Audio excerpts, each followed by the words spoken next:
panoramic view stretches out from the lofty heights of Tyrell's domain. Beyond the pristine glass walls, a pallid sky tinted with sickly shades of yellow and thick, slowly drifting smog masks the world below. It's a canvas marred by pollution and uncertainty, giving the illusion of a golden city in the clouds, an uncanny, paradoxical tableau. Every surface gleams with sterile precision. Marble floors beneath your feet echo your footsteps in a way you've never experienced before, while the ambient hum of unseen machinery adds an unsettling undertone to the silence. Clean lines and a nod to ancient Roman architecture characterize every facet of Tyrell, a surreal and stark contrast to the city's chaotic sprawl to which you are accustomed. Sound here is a carefully curated song of order and control. The hushed whispers of corporate elites resonate within these opulent chambers, their conversations laden with ambition and subterfuge. The occasional faint footsteps in the distance, reverberating vending machines. Here, the world is refracted through the lens of corporate ambition. Tyrell's hold on the city is palpable. You know it. Everyone around you knows it. A shiver runs down your spine as you stand in the lobby of this citadel. You can't help but feel that in time, these chambers will become the hollow echoes of a fading dynasty, a testament to the inexorable passage of history, where power once held will eventually slip through the fingers of those who believed it would never waver. By this time next year, this very building and its twin will be empty, ghosts of rebar and concrete, and monuments to humankind's greatest era of innovation.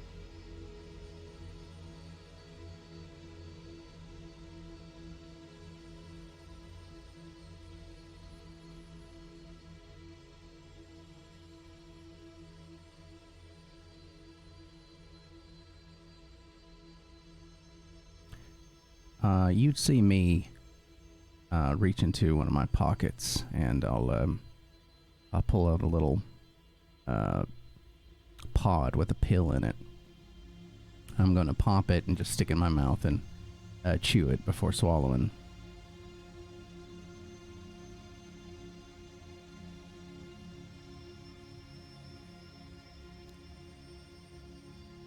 Reception's right up here. I follow you.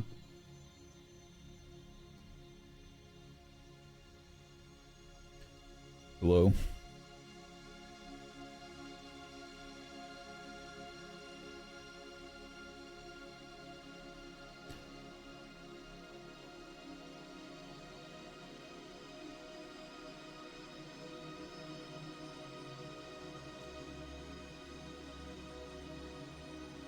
Building's empty, or it would seem. Nobody comes Building's right away. empty. Okay. Is there a... Or at least the lobby, rather, not the building. Is there a bell or a button or something on the front desk here? No, there's not, but there is a seat where there would be, like, somebody for reception, receptionist of some sort, but nobody seems to be here at the moment. Quick question. Did you call ahead of time to let them know you were coming? Or was this a surprise visit? Oh, yes. Okay. All right. Somebody roll me connections, please. I'll do that. I would have made the call. And just so I know, what did you say? Roughly. I would have been looking for the person that I've dealt with in the past when I was on Vice. Okay, and who's that? Do you know? Would you Karen Yen. Karen Yen. Okay. What are they like? What's Karen like? Karen is very corporate.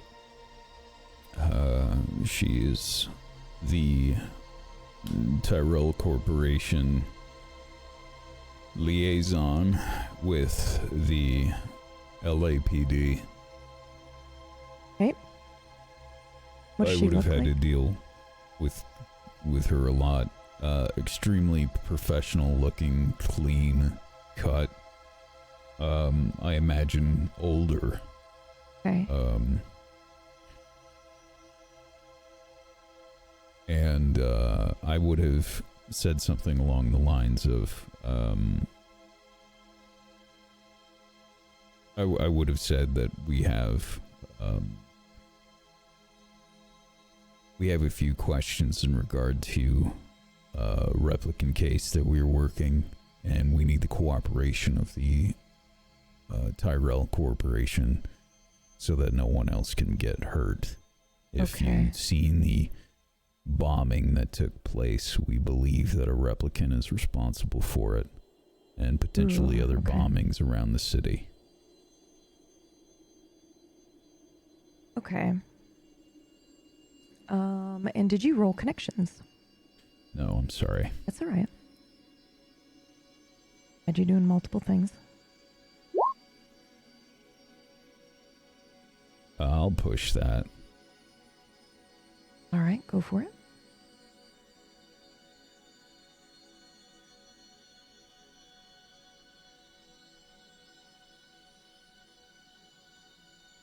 Ooh, pushed to critical for those listening, so that's a 2. What would you like to do with that extra success? Or would you like me to decide? I think Karen was extra cooperative when I spoke with her, and probably had a bit of news to tell me in regards to the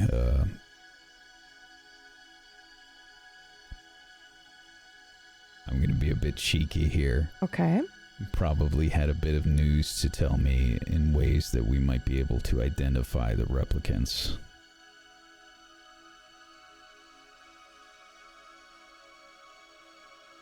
Let me think.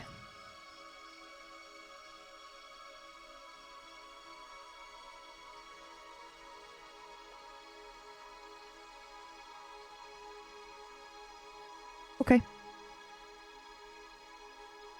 I had to think about that for a good hot second. Calculating.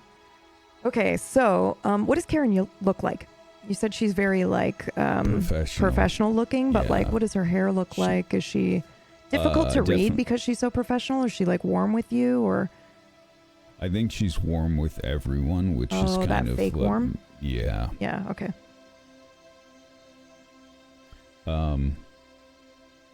That's also kind of something that I can understand pretty easily. But yeah, I think it's that PR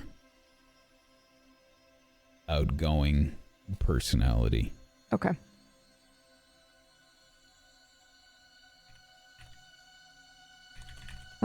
All right. Somebody, so now this is really important. I'd like for you both to roll observation. So normally we do just one for the group of you, but I think I'd like to be able to give you a chance because this kind of is important. All right. So before I roll, Me. I took a pill. It was an upper. That's right. To help me focus because I'm still having a little bit of a hard time. Not the smartest choice after having a concussion, but I'm trying to do the job. So, I planned on using the humanity points to up that at one point. Now, should I roll it at a D right now or at a C? Go ahead and do it now at a C, as All if right. you've upped it, because we'll say that your stimulant is doing that for you. And then Okay. depending on what happens here at Tyrell, I'll just allow you to use this shift as your upgrade.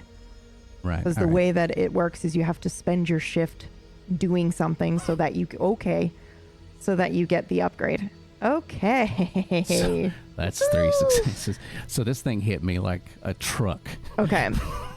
My eyes became pins and I am seeing everything and they're widening. Like my eyes are dilating constantly as I'm observing the entire space. Okay, that's fucking perfect. Okay, so how would you like to use your extra successes, the two of you, or would you like me to make some recommendations? I'll take recommendations. I think that what I'll say for that is that I am looking around and I'm not sure what I'm seeing and what's processing. So whatever catches my gaze, I'll leave that up to you. Okay.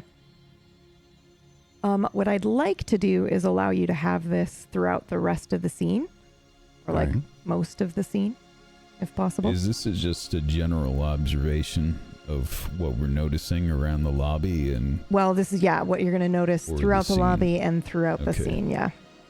But it is physical observation, like with your eyeballs. Okay. So what I'm expecting when we're coming in to this situation is that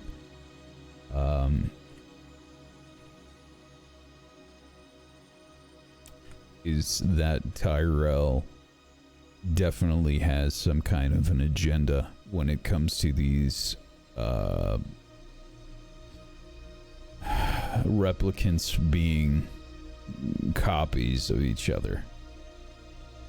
And my goal when I have this conversation is to read Karen and get, I guess, leverage with the words that she's saying. Leverage. Okay. I am going to let us RP it out because I don't want to just, I'm not going to just hand it to you. So we'll see if you can get the leverage. And if not, then I will give you something else in its stead. What about you, Bob? I mean, I'll say that for me here in this situation, I know that our goal is to get some information on, pertaining to our case. Rolling this observation roll along with everything else we're doing, I think that I'm a little bit on high alert. Just a little bit. I mean, you only just recently had your head bashed in. I'm assessing threats constantly. Yeah. Okay. I don't even know what form that's taken, but I don't think I'm very trusting of much right now. Yeah. Yeah. I mean, outside of that, I don't really know. I mean, I'm just I'm just wired. Okay. All right. I'll give you info based on what happens as it unfolds. I'll allow it for the remainder of the scene, actually, unless you guys go somewhere else, like a specific office or something like that. This will just be for your time at Tyrell, assuming nothing changes. I might ask you for another roll. Okay.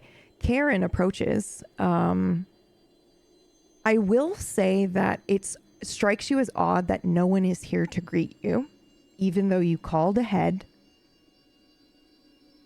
Karen sounded a little flustered and nervous on the phone. And when you look around the lobby building, you can hear raised voices a little bit. People seem to be a little bit excitable. And this is just on the lobby floor.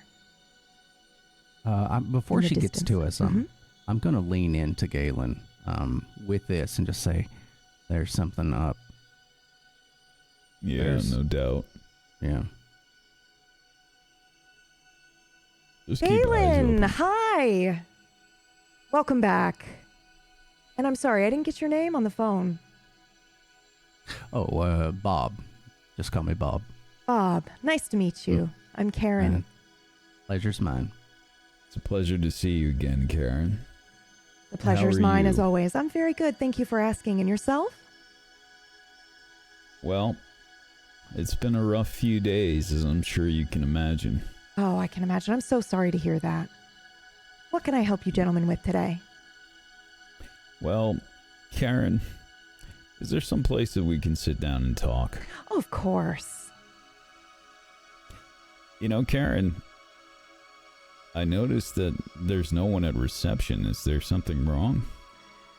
I have no idea. I'll have to talk to them about that. My apologies, gentlemen.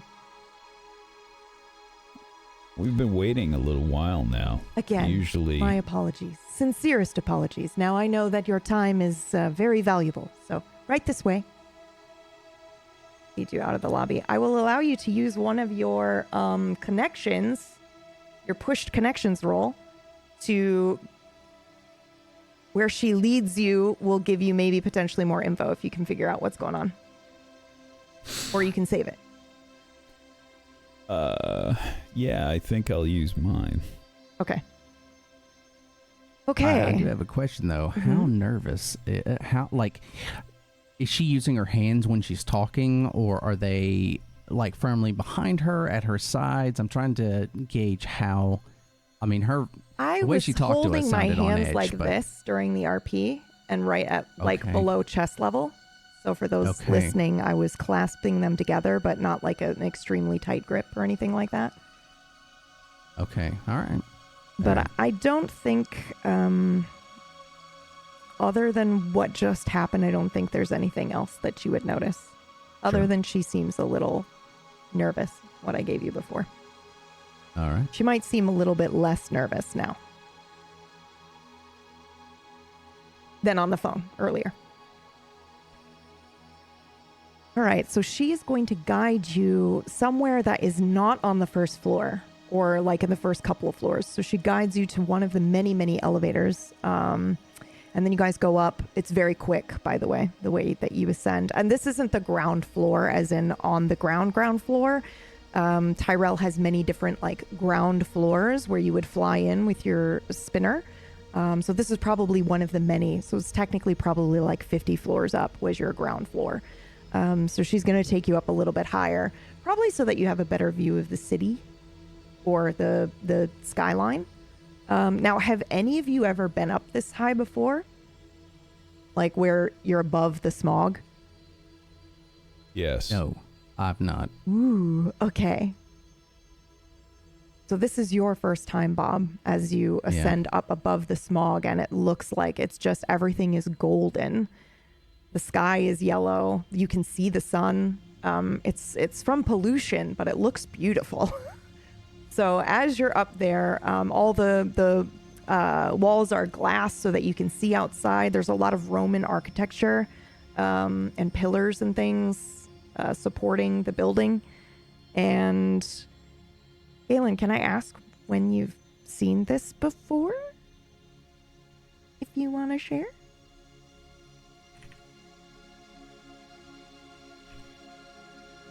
I don't know if I do want to share. Okay, I figured you might not want to. Could you give us like maybe a fragment of a memory? Just like a little taste, a little hinty hint?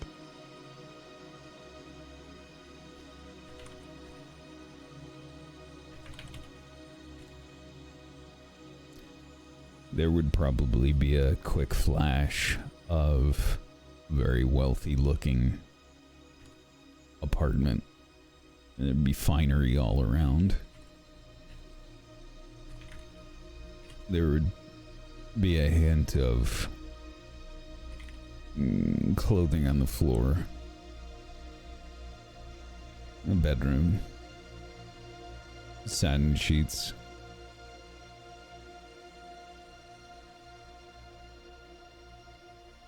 A naked body on the bed.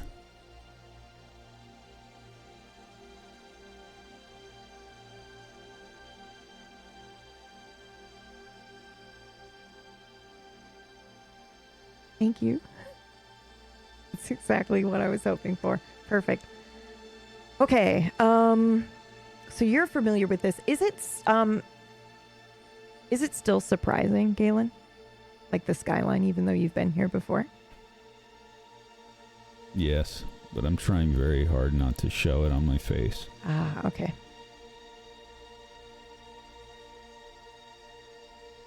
Okay, so she takes you to another, like, lobby, but it appears to be maybe like a smaller lobby. It's like a meeting room, so not really a lobby, but it's also, the chairs aren't really like typical office chairs, like corporate chairs. They're more luxury, padded for you to sit and relax. But it is much smaller, and she's the only one in there with you two, and the rest is empty. I will give you one of your bonus observations right now, Robert, if you would like it. Yeah, absolutely. Okay. You got the full name. It's important. It is very important. I think there's more commotion up here, and I think you can see her hesitate once the elevator doors have opened. But it's too late to pretend like it was, to make it seem like it was purposeful to stop here and then go up to another floor. She hesitates because she doesn't want to draw attention to the fact that she doesn't want to be on this floor. Right. But she doesn't hit a button. She just continues. She commits and leads the way out. But you do hear her sigh, like an inhale and then a sigh, and then her body tenses up for just a moment, a split second, before she relaxes, gets it back under control, and guides you through to the lobby. As she's after this reaction, and she's walking, is she trying to put out an air of confidence or nonchalant in regards to everything going around her? Both of those things, and she's walking you faster to the lobby. All right. Okay. You have a lot to do today, Karen. I do. You know how it is. Corporate life. Please, have a seat.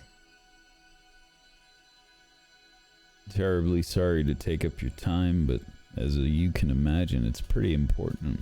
Oh, absolutely. Anything we can do to help the LAPD. Do you mean that, Karen? Of course I do.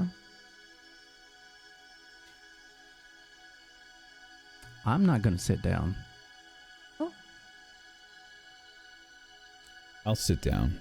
And I'll sit down,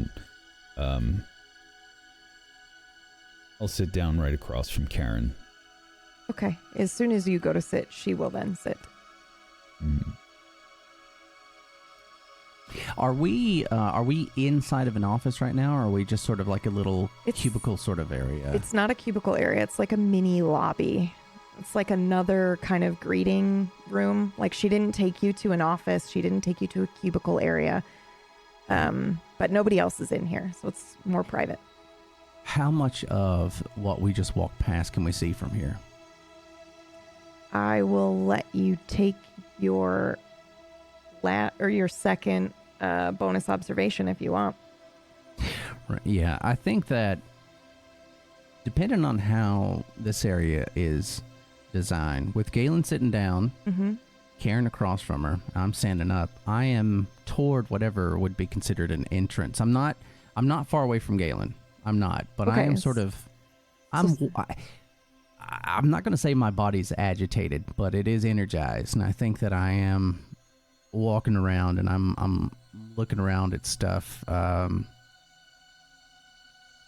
if I can see any of what's going on down there, the people moving around, and try, if I can even get a little glimpse of it, I will try and observe that as well.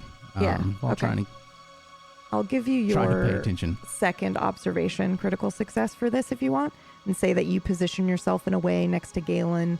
I think, maybe even you apologize and say, I just suffered a head injury, so I'd prefer to stand, Sure. whatever. And then you're standing next to Galen so that you kind of have a sort of clear shot, or at least an unobscured view of what's down the hallway. And you definitely see people, kind of like rushing back and forth. Maybe the same person goes back and forth a couple of times. There's something going on here, but we don't know exactly what it is. And if I'm past the point of using the observation for this is fine. But the question I have for being able to observe this, am I seeing people take physical papers and getting rid of them in some way? Or are they going in one direction with them and coming back without them? Yes. All right. That's it. I'm good. Okay. So I'll pay attention now. Remind me specifically, what can I do for the LAPD today? Well, Karen, did you hear about the bomb that went off yesterday? I did hear about that. Tragic. We believe that was a replicant. I see. Do you know which model? We're not exactly sure yet. That's part of the reason that we wanted to come in today. But there's also a few other reasons. And I'm really hoping that you can help me, Karen. I need you to understand something here. And I'm going to point to Bob and say, my partner here was injured during an event later on in the day. When we went back to the precinct, we found something rather disturbing. And Karen, I'm going to need you to work with us on this. Of course. When hasn't Tyrell Corporation been cooperative? We'll do our best as always. I know that the act passing is definitely causing you some grief right now. I glance down the hallway. And then back to you. But yes, it's been quite busy here as well, as you can see. we're talking about people's lives here, Karen. You see, that same replicant that we were hunting, we saw two identical replicants in our precinct yesterday. And All right. just to be clear, I'm asking the GM here. Okay. Was it 3 of the same replicant? Was the person that was Yeah. setting the bomb? Okay, so Yeah. We saw 3 in total. One of them was planting a bomb 3 inside identical the models? precinct. 3 on top of, we believe, the one that we first encountered earlier.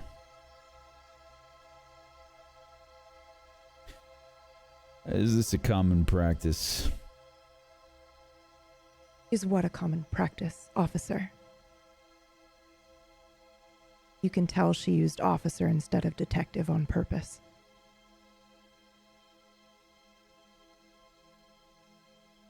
Karen, I'm a Blade Runner.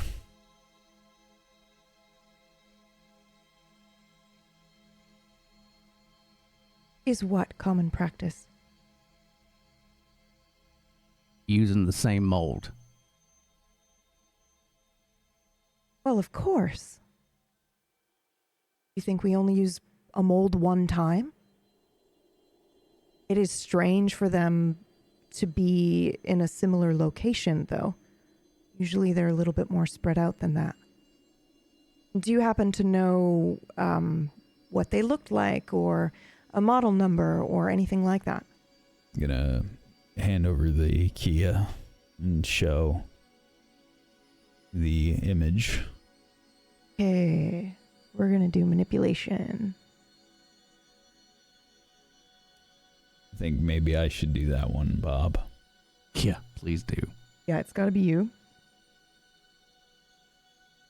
It's 2 successes.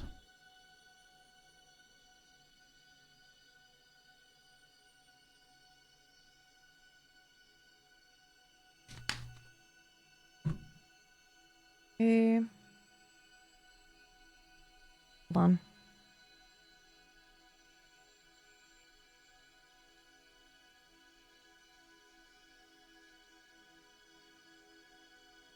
That work? No, it just says Clerk Terry, right? Is this a contested roll? Yeah, I was trying to do a contested roll on this other sheet, but it just shows up as... There we go. Okay, so you have 1 success over mine, which just means it's not a critical anymore. It means you succeed, because our successes cancel each other out. But it's still a success. Repeat what you were saying again for me. The last thing that you said before I did the contested roll, you said... You asked. I was going to I showed the key. Oh, the picture. That's right. Okay. Yeah. But you succeeded. Okay. She looks genuinely confused and then scared for a second before her mask comes back up. And she or I look back up at you. I'm sorry, detective. Without model number, I'm afraid I don't recognize this. I'm going to get up abruptly and I'm going to walk over to her. And I'm going to look at her in the eyes and I'm going to say, Karen, that's a load of bullshit. And I know that's your job, but you need to answer me right now. I did answer you, detective. Without a model number, I'm afraid I can't help you. You do have a model number, don't you? That's your job? Are you telling me? I'm going to lean in. You're telling me that in a business that creates these fake people, you create model numbers but have no documents about what they look like, but you make multiple of what they look like? I stand up now and straighten my skirt. Look you directly in the eye. I assure you, detectives, it's in our best interest, just as much as it is yours, to ensure that these rogue replicants are retired immediately. I don't think it's reasonable to assume that I would have every single make and model's face memorized. If you have a model number, I could run it through our system and find the exact information that you need. You know, there's a lot of facets to your job. I understand that. There's a lot of people that you need to deal with. And frankly, Karen, I'm sure that this act passing has made your life very difficult. But I assure you, it's not as difficult as it can be. We're just asking for a little help here, Karen. Again, if you have a model number, detective. You know, maybe we can go. Maybe we can go wide with this. Do you have a catalog of any sort? I mean, you mean the database that was entirely wiped last year? You have no physical records. We have some physical record, detective. That's and we've been working hand in hand with the LAPD already. You have a representative coming once a week. Detective Clark. I look over at Galen. I look at Bob simultaneously. Yeah. And we've been very cooperative. Detective We've always Clark. been cooperative. That's correct.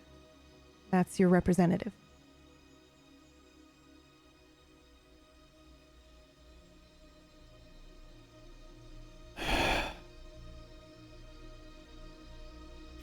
Karen, I'm sure we're going to be seeing a lot more of each other in the next few days, maybe even the next few weeks. Let's not make it hostile. Right. And I'm going to say,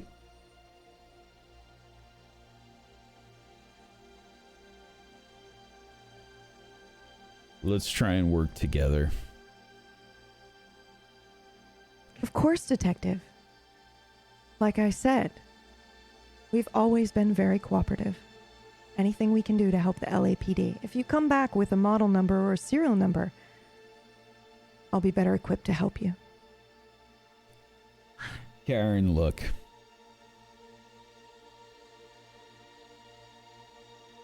Since the blackout, we've been having a very difficult time identifying these replicants. Is there anything that you can give us to help us identify these replicants? We're unfamiliar with some of these newer models, and if I have to go off of my gut, I'm going to say that this bomber that we're dealing with is one of your newer models. Well, the N8s do have the serial number in the eye. It's an ocular implant. Which eye? I need help. It's the left eye. I didn't want to fuck up the lore, so I had to pause for a second, but then my brain delivered. It's the left eye. On the bottom.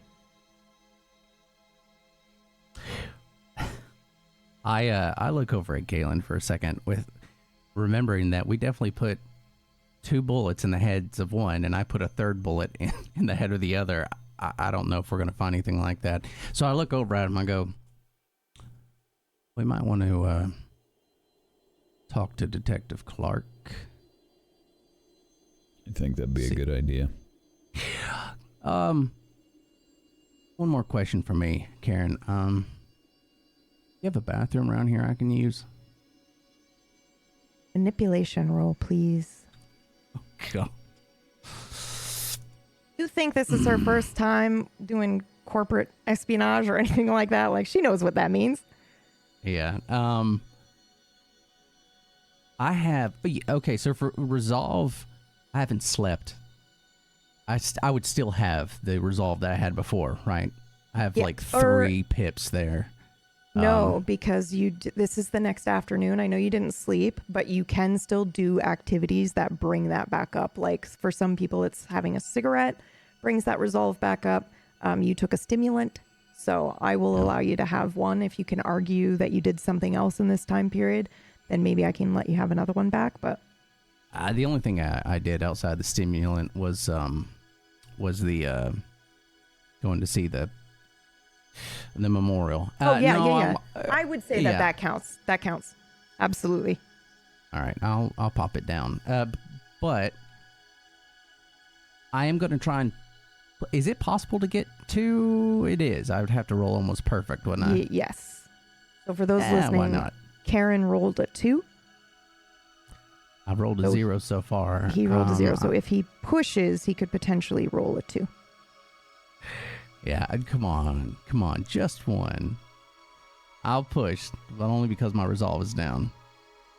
Well, there you go. So at least she's only succeeded 1. and not done a critical success. So, oh, absolutely. Right this way. And she is going to guide you directly to the bathroom and stand right next to it. I'll wait outside with Karen. All right. I go into the bathroom. Mm-hmm.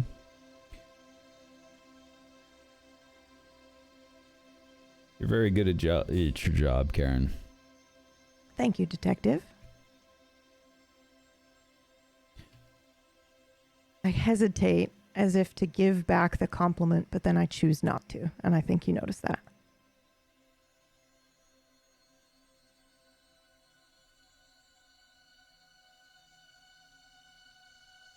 I'm going to sort of look Karen up and down. I'm going to see if she has a wedding ring on. Okay. Connections roll, I guess.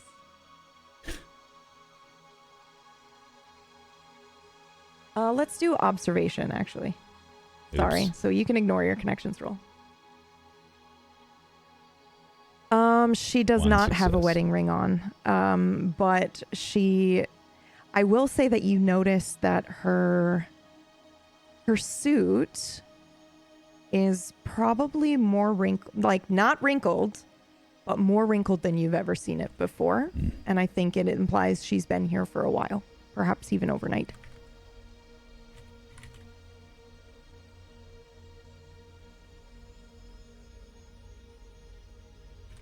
I like your outfit.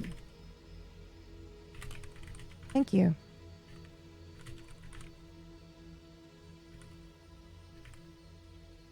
Karen, have you had any coffee or anything?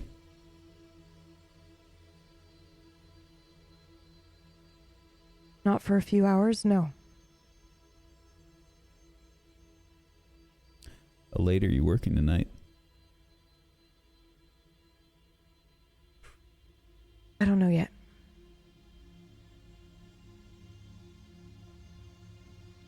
I know that this is a difficult time for Tyrell. I get it. But you have to take care of yourself. If there's no Tyrell, then I have nothing. Of course you do. And what would you do if the LAPD vanished overnight? Who would you be, detective?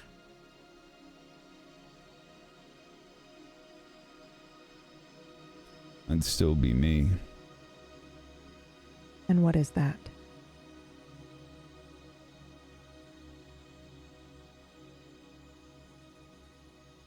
A pain in the ass.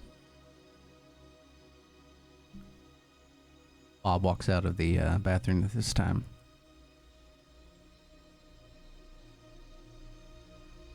All right.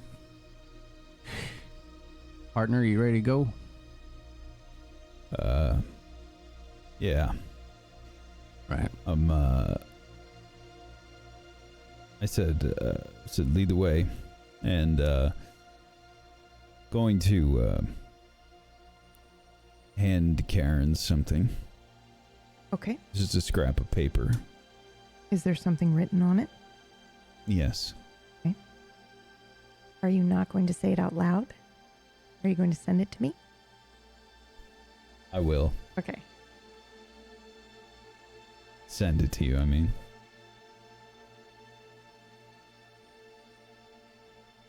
And would you like me to keep it from the audience?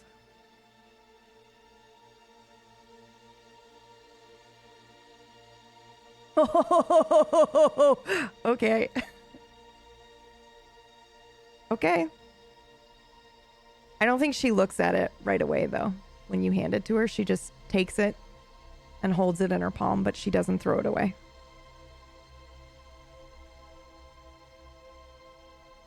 And then she'll escort you both to the elevator and probably use that same closed hand to hit the button down to the lobby, but she doesn't join you. She just lets the elevator doors close. We'll be going past all these people still in a bit of a rush doing stuff, right? Yeah, as you get closer to the elevator doors, yes. I imagine this might need another observation roll, but is there a name tag or a name on a desk or something else of an employee there? Something that would stand out. Wouldn't be, I'm not looking for a John Smith or anything like that. Give me an observation roll. Nobody wears name tags here, but I'll give you something. I'm not pushing that. Okay. All right. Yeah, no, I'm not pushing that. We'll leave it as is. Okay. Yeah, I think it's just the same commotion, really, that you see. People going back and forth, getting something. I mean, she did just say that, with the act passing, it's a big deal for Tyrell. And, there's been a little bit of pushback already within 24 hours of the act passing about, allowing the pleasure models to stay, non-retired. So you can tell that, Tyrell's legal has been putting in a lot of work, PR, all of that, to try to basically save the company. But I think you both feel like there's something else going on here. There's something else other than just that. I think that whenever it's just Galen and me together, I'm just gonna, I think I'll just look over at him and be like, what are you thinking? Well, I'm thinking she was definitely occupied with the act passing, but she definitely recognized the replicant. You were able to you're able to see that. I was paying attention down the hallway, which it looks like they're just... It's a guess, but it looks like they're just burning documents as much as they can. But you saw her react to the image. Yeah. All right. I'll try and follow up, but I think our major priority here has to be Clark.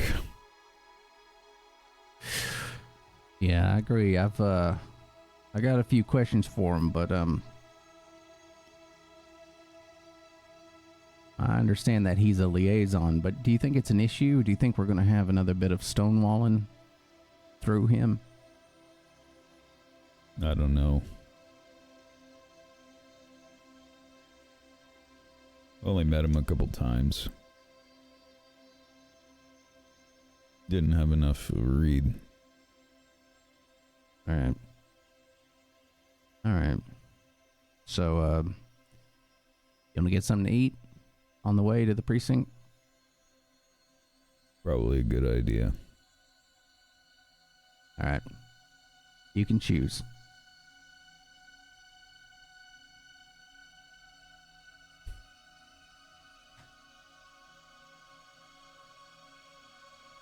Meanwhile, in the spinner, in your spinner, have I asked you guys what your spinner looks like and how well kept it is inside? I don't know. Maybe. I don't know if I have. I would honestly, since I put points into driving and whatnot, to get it up to like the highest grade, I would say like he takes care of it. He knows it. It's probably a little older, but he makes sure it's running in top, well maintained. In top form, top condition. Yeah. Okay. And you two are in your spinner outside of Electric Dreams. Okay. And for those listening and watching, there is a time skip because right now we have the other team, the other unit is in the afternoon, and these two are well into the late evening. So we're going to be jumping back and forth. Wait, before we do that, gentlemen on the other unit, do you give these two any information from what you did this afternoon before they go in? I imagine that, yes. Yeah, I think that, yeah, I imagine that, yeah, Galen and I probably would have talked over, you know, I'd be asking what his observations were, what he saw, because I rely on that, and then I imagine we would probably pass that over, what we had to deal with, where we're going, what we're going to be doing next. So they know that we're going to be getting up with Detective Clark at some point during our shift, if we can catch up with him. So, because I think you don't recognize that Aaron, Clark would be Sawyer Clark, which would be the same contact that Selma wanted to meet privately. Oh, yeah. that's Mm-hmm. wonderful. Yeah.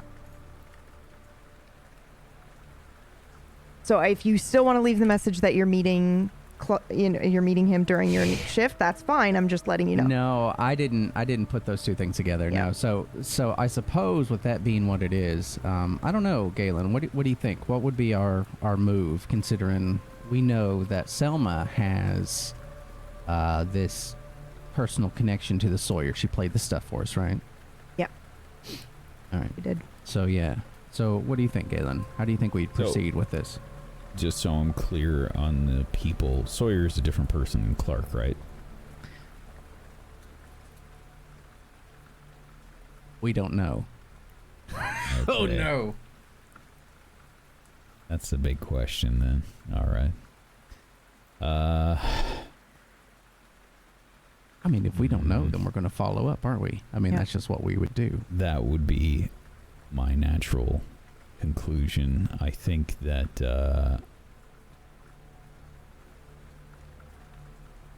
think that I would.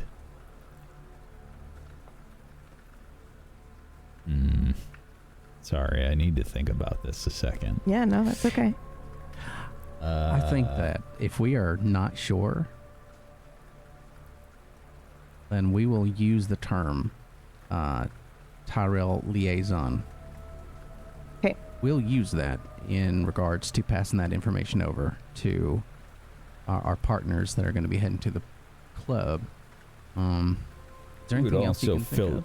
Yeah, we would also fill them in on the Nexus 8 identification of the left eye and the serial number, just in case.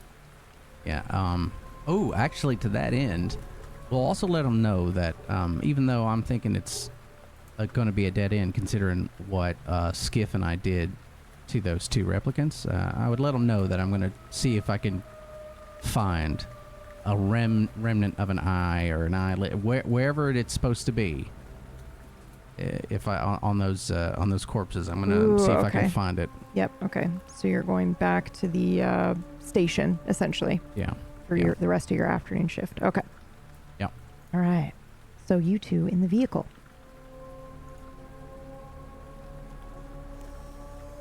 So, what do you think? I think this doesn't look like my cup of tea, but we might get some answers not normally here. mine either, but it's nice to step out every once in a while. Yeah. Forgot to mention I like your scarf. I mean, I don't think I've ever seen that scarf on you. Got a haircut. Yeah. Oh, As nice. well. Yeah. Well. Covered it up, but Well, looks good. Looks nice. ditto. I had to find this old thing. I mean, it was in the back of the closet. I mean, it's probably dusty. It probably smells like cat. She gestures to a very pretty floral dress. I don't know. I don't think it's appropriate, but it's all I had, so I hope it works.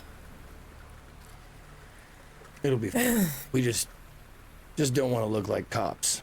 Right. Right away. All right. So, Well. game plan.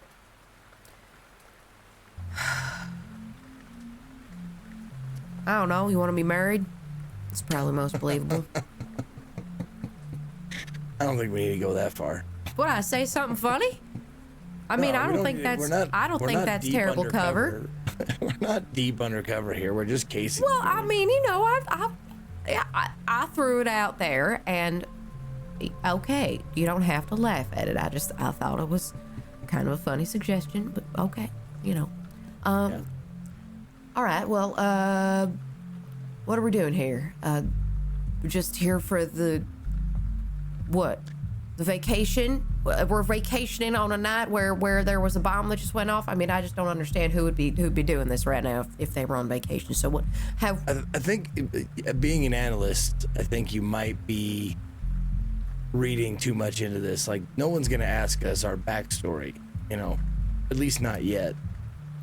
I mean, you never know. You got those nosy waiters coming up like, oh, is this a special occasion? And are we celebrating anything for tonight? I don't know. They probably won't do that here. I think this is a club, you know, meaning like drinks and dancing and right. Okay. Drugs and pleasure models and that kind of stuff. Okay. Yeah. So loosen up. Have a drink. Okay. All right. Try. You know what? Okay. I might regret saying this, but try to have fun. You know, I haven't been in anything resembling a club in probably about 20 years. It's been some time. So, you know what? How about I just follow your lead? I don't even think this thing might as well be in church. Well, let's go over what we have so far. So Right. we have the name Tyson Renzo. That was the replicant. Right. That Okay. was the bomb. Yep. We tracked him, tried to catch up with him at BB's. No luck there. However, we did get a lead on this place from a contact at BB's. And that's basically all we have. So we don't have a lot to go on right now. Okay. We just have the name of this place. So I think our job right now is to keep our eyes and ears on talk to anybody. Don't be too specific about anything. Just try and get, precursory info. Okay. All right. Well, here's what I'll say. I'll just do some people watching, and I'd like to leave most of the talking to you, if that's okay. I mean, I can absolutely speak, but I feel like maybe a bit out of my element here. So I don't know. I just wanted to accompany you to see if I can figure anything out on my, while I'm watching you work, sort of deal. Does that make sense? Yes. Okay. It does. All right. Okay. I'll do the talking. You do the looking and listening. Okay. And do we have any I think cough both of drops us in should here? do the drinking. Well, I will be having a drink. Absolutely have a drink. That's nice to hear. My You know mind what? is just kind of all out of sorts right now. I apologize. I mean, I can barely get everything together with everything that's happened in the past 24 hours. And now I'm going to go into another loud environment where everything's just going to be all over the place. And you know how overwhelming that can get. All right. I'm ready. Deep breath. Let it out. There you go. All right. All right. Finding my chi. I'm realigning my chi. Fun. We're here to have fun. That's all we're doing. Here to have fun. Here to have fun. Yep. What does fun look like? I don't remember. Can you remind me what fun looks like, Skiff? Let's go do this. Just follow my lead. Oh, okay. All right. I'm getting up. The door. And they head out and into Electric Dreams.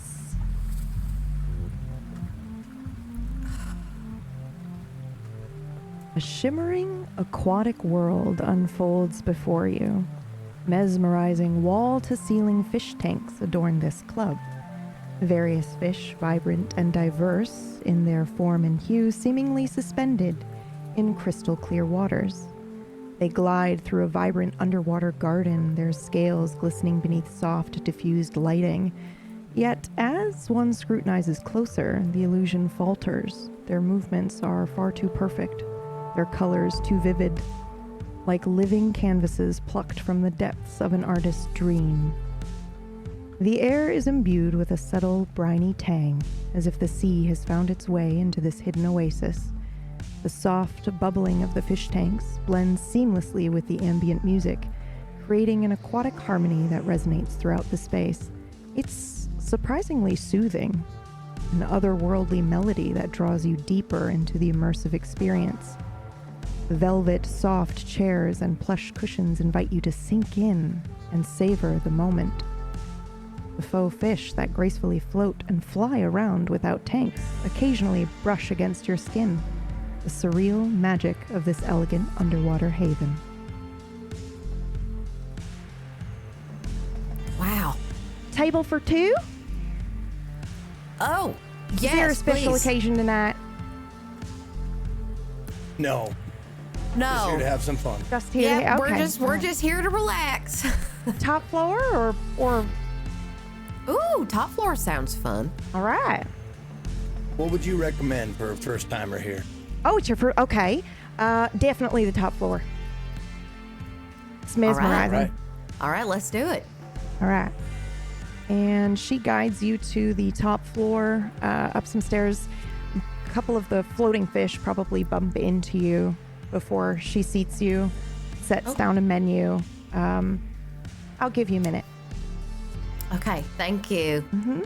So, judging from the menu, what kind of a place is this? Is it a cocktail menu, or is there like finger food tapas, or is it like steaks and shrimp or some shit? No, finger food and mostly drinks.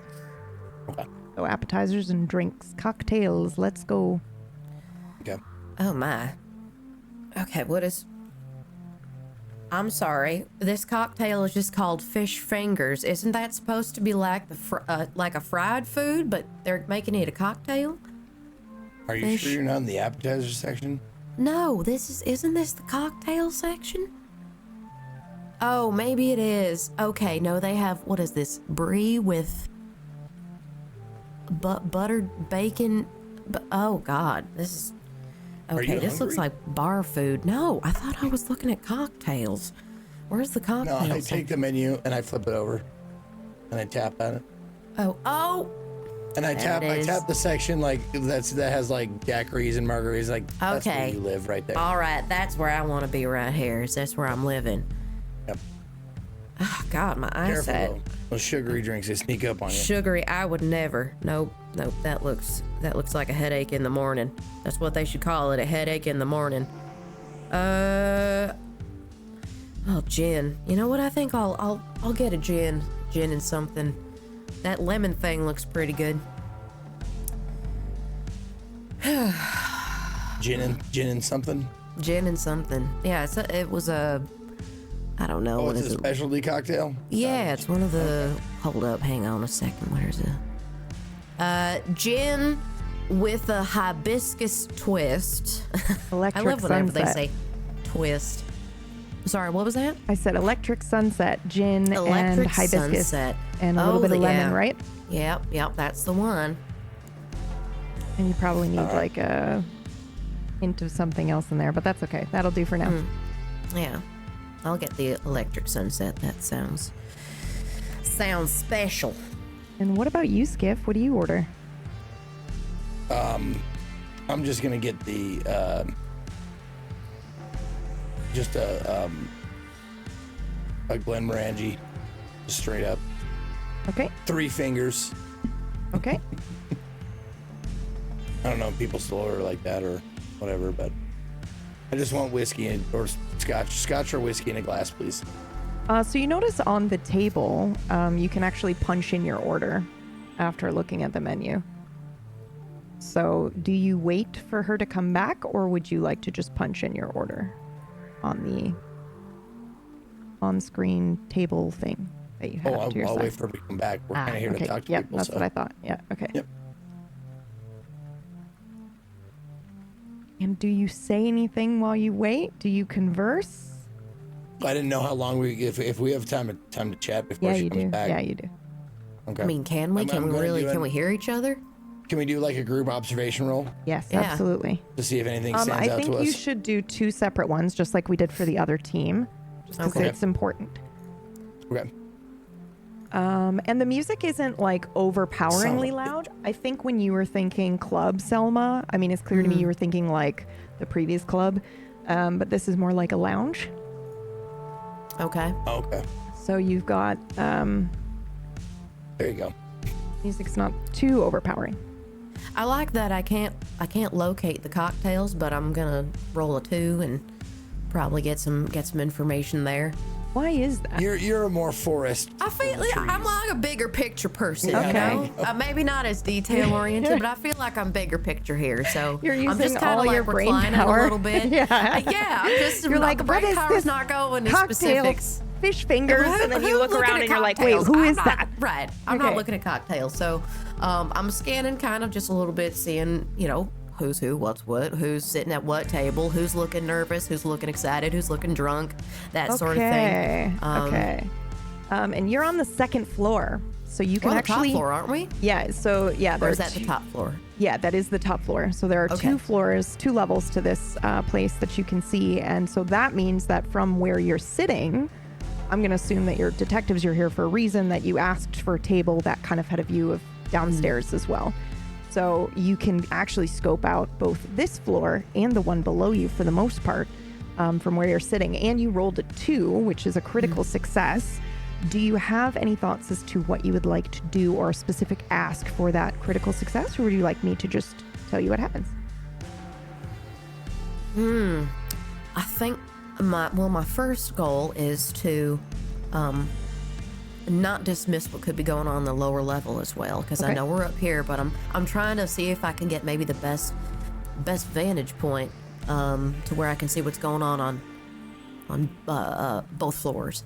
Okay. But I don't know. Are we next to like a balcony area? Are we able so to let see me- what's? I'll throw in the image that I put up on stream here for you Sure. guys. Just give me 1 second to give you an idea of what it looks like. Oh, okay. Wow. Yeah. So it's, Oh, it is. It's beautiful in here, isn't it? yeah. So you've got the 2 floors. You've got fish in fish tanks along the walls here, but then you also have some fish that are flying freely in the sky, or Okay, around cool. you. Okay. Usually up around the ceiling. There are a few. Right. So that's what was around here. bumping into me earlier. A bunch of salmon. Okay. So now my question to you, narrator, is my immediate thing with this sort of thing is that it's like a distraction, right? That's why I tend to stay away from clubs and stuff, because I feel like it's a lot of it feels distracting. Okay. So with these fish tanks, is there anyone that's sitting more closer to a tank than not? Anybody that's maybe trying to be obscured at this point in time? Because I would like to know, if there's somebody that's maybe here, Yeah. but in plain sight, sort of thing. Yeah, there is an older Indian fella. He's got white hair. It kind of looks like he just went swimming, actually. So it's kind of up and all over the place. Swimming. Yeah, Alright. and he is sitting at a table with one beverage. It's Okay. clear. You can't tell what it is. It's just ice Okay. inside the glass. And Alright. he is right next to a fish tank. Right But next he's to the alone. fish tank. He's alone. Okay, now that's what I'm looking for, especially if somebody's alone. I don't know if it looks like he's waiting for somebody, but that's probably what I'm more on the search for, is not necessarily people in pairs. Okay. Who else is not in a pair? I say you do a scan. There's about maybe 6 people on that bottom floor that you can kind of get a clear shot of. The gentleman that's sitting alone by the fish tank is also on the first floor. Okay. You see another man hunched over a table, but he's not alone. He's sitting with somebody else, but they look very corporate, and that kind of catches your eye for a second. Okay. As you gaze through the downstairs, and you see maybe another 1 or 2 that are by themselves. One is a gentleman, one is a woman that has very, very glittery dress. She's very extravagantly dressed for this place. Okay. All right. That's interesting. And at this time, the waitress will come back for you. Oh, did you? All right. So you wanted to use your critical on your observation for the gentleman sitting alone by the fish tank. Did you want to push your roll, Skiff? No. Okay. All right. The waitress comes back. Have you Hello. decided? Hi. Oh, yes. Skiff, if you don't mind. I'll go first here. Let me see, which one was I? The Electric Sunset, please. Oh, yeah. Okay. Fan favorite. I'll just have the Glenmorangie neat. Okay. And do you two want anything to nibble on, or are you all right? Actually, yes, I do. Okay. And I think what we both want is something that you think we probably can't get anywhere else. Okay. Yep. Do you want me to surprise you, or do you want me to tell you right now? Surprise us. Okay. And you're not allergic to nothing? No, Not as far as I'm aware. All right. Well, I'll be back. just bad service. She laughs and walks away. Thank you. Mm-hmm. Bad service. She doesn't seem like she's going to give us bad service. Hopefully No, not. not at all. Hopefully not. I was just trying to make her laugh. Work. It worked?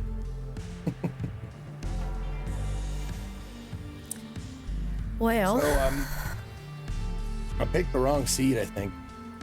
yeah. Faced the wrong way. What are you catching up on? I don't know. There's a fella down there in a suit. He's got maybe water, maybe vodka. He's sitting real close to the fish tank down there. There's a couple others down there in a corporate getup. I'm not really sure what's going on there, but not really the right vibe for this place, you know? At least it doesn't seem to be. What do you mean? Like what kind of? They're out of place? Yeah. Not really too sure what's going on there. I mean, it's not exactly a lunch break, so it's kind of weird. I turn around to try and, get a look at I don't look directly at them and then turn away, Oh, I scan the entire okay. thing. Yep. Linger on them for a second, then turn back around. Yep. Okay, so you can re-roll because this is a specific inspection that you're doing on this table. Okay. Ooh, 2 critical ones. What do you think happens? Because Is there a crit fail in this system? Yes, but it doesn't. I don't like it when it's like, oh, you just fail at being able to see them. I mean, we could say that a fish flies in front of your face, but like, to me, that doesn't make sense because you're going to look again in a second anyway. So I like it when your failure doesn't necessarily mean that you don't succeed at a thing, but it's twisted a little bit. So like maybe you look at them, but you're like, I mean, we're 52 floors up. They look like they fit in. Maybe they just are unremarkable to you for some reason. What if instead of so this would be a fail, but instead of seeing someone or seeing the person I was trying to look at, I see someone I know and it distracts me completely. Like from my target. Like an someone X or you something. know? Like an X or something. Yeah. Okay.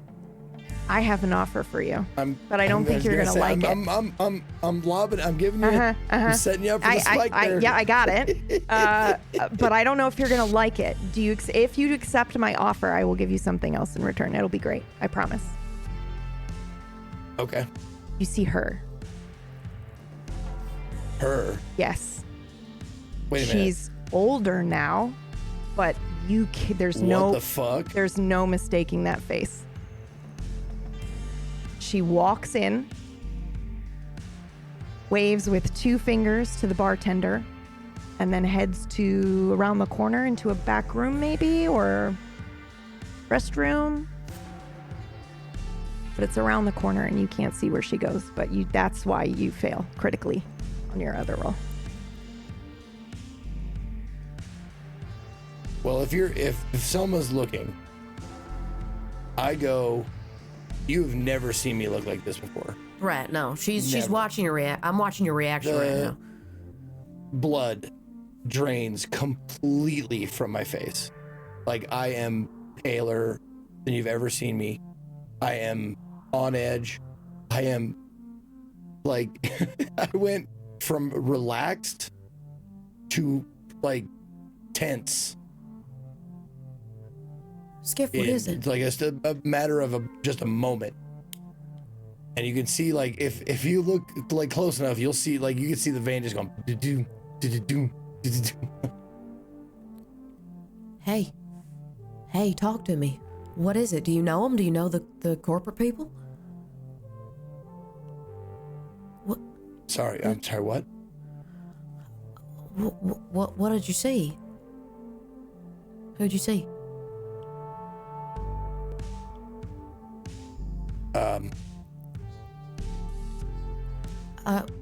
Something impossible. Okay. I just, I think I need to go splash some water in my face. Okay. All right. Yeah, absolutely. Do what you need to do. I just need to get refocused as okay. to why we're here. I promise you, I will explain. Hey, all right, okay. Just give me a moment. Yeah.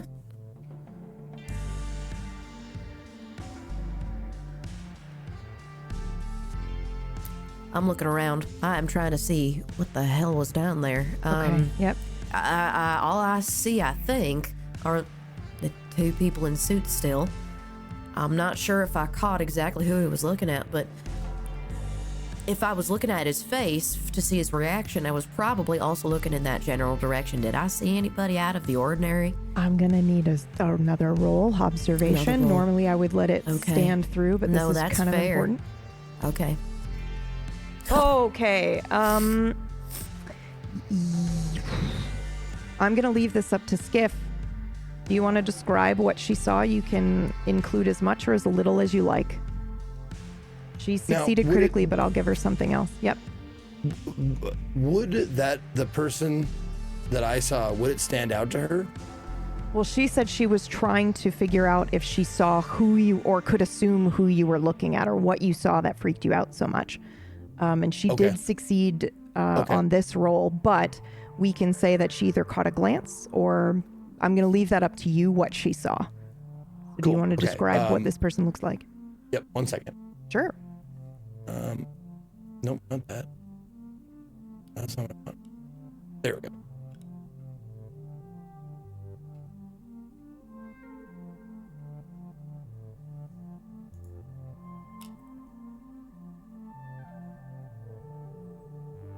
Well,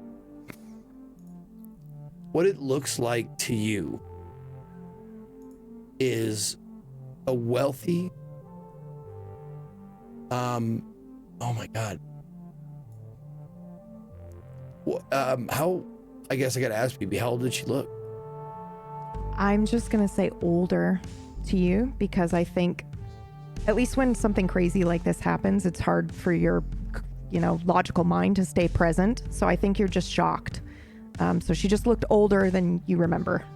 Like old enough to be in here, but not an old person. Exactly. Okay. Like I guess. Okay, so the player is gauging. Yeah. So maybe 28. Okay. Yeah, you see a wealthy looking 28-year-old blonde woman who she's one of those people that you look at and you like, if you're anything like people I know, you are immediately like, there's nothing wrong with her, like flawless, but not like in a suit, not like a supermodel way, just like nothing out of place, like perfect skin, perfect hair, perfect clothes, everything fits. And I think that's why, like, she's not like being followed around by people, because you notice her, but she's not striking. You know what I'm saying? Mm. And she's wearing a classy blue cocktail dress, but nothing that is too like cleavage heavy, nothing too shortcut. It just looks class. Mm. And you see her like for a split second, and then she ducks back into the back room. Is that what you said, PB? Yeah, she goes around behind a corner, probably behind a fish tank. Although you don't see her reflection behind the fish tank, so there's like maybe even a mirror there behind these fish tanks, so you can't see what's behind them. Okay. But yeah, that's you. There's no other person that I would have been looking at in that area. Yeah, so it's unmistakably that woman that made your blood run cold. Okay. Got it. And I see her go behind this fish tank. Mm-hmm. Okay. Now, my question for you, Skiff, is when you leave to go to the washroom, do you go that way, or do you go to a washroom on this floor? No, I definitely go to the washroom. Like, I need to like get my shit together because so on this floor. Okay, yeah. I almost lost it. Yeah. Okay. I have your drinks, and your appetizer should be out shortly. Is there anything else I can get for you? Yeah, can we have a couple glasses of ice water as well? Oh, yeah, absolutely. Yeah. I'll be right back with that. My Appreciate pleasure. that. Okay. Now I'm looking around here, and did that woman speak to anybody? I saw her do this motion. Did she actually end up talking to someone? No, she just did kind of like a 2-finger salute to the bartender, and then continued walking along the way. Okay. Around that corner. All right. I'm still looking around, still seeing if the suits down there are still talking to one another, still thinking about the gentleman by the fish tank. Long. I'd like a really scene do with just- you in the bathroom, actually, before you come back. Oh, you would? Okay. Yes, go ahead, please. absolutely. Please Are you continue kidding then. me? Yeah. Sure. Well, I'm not really doing too much at this point. I'm just kind of holding down the fort. Okay. Not going to talk to anybody or anything. You're just kind of still in observation mode. Yep. Okay. Yep. Just kind of looking around, waiting for the appetizers. Okay. Alrighty then. We are going to switch to the bathroom. Please and thank you.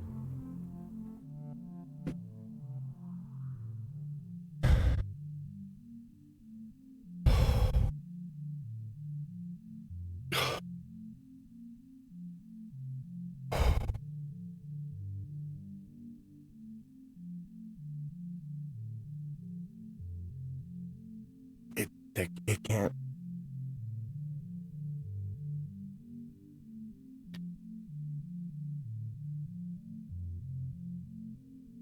It can't be. It can't be. Come on. Get a hold of yourself. Get a hold of yourself. It can't be.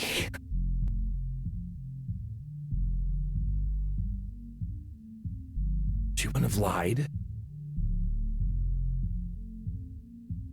Would she? Would she have lied? She's just a kid.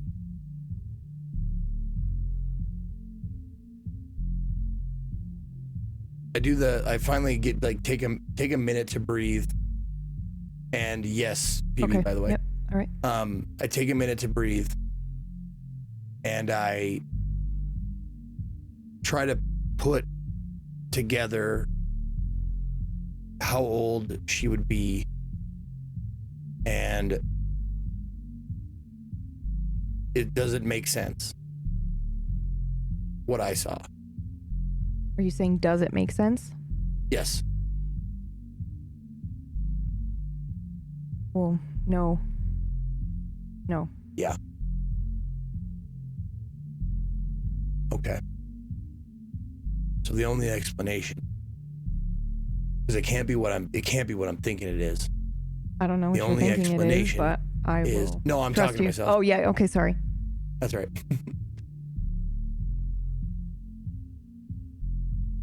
And I turn around away from the mirror, and I look, and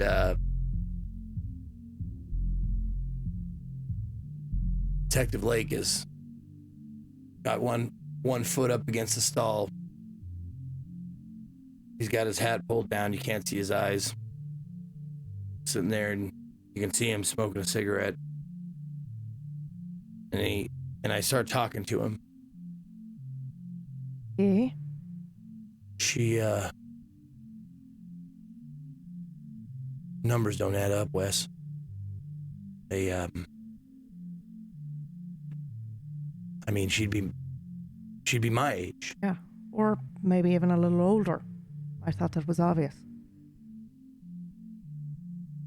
You're right. Yeah. You're sweating But a it's bit. her. It's her. There's no mistaking. That's her, isn't it? Oh, yeah. Same cheeks. Same eyes. Same.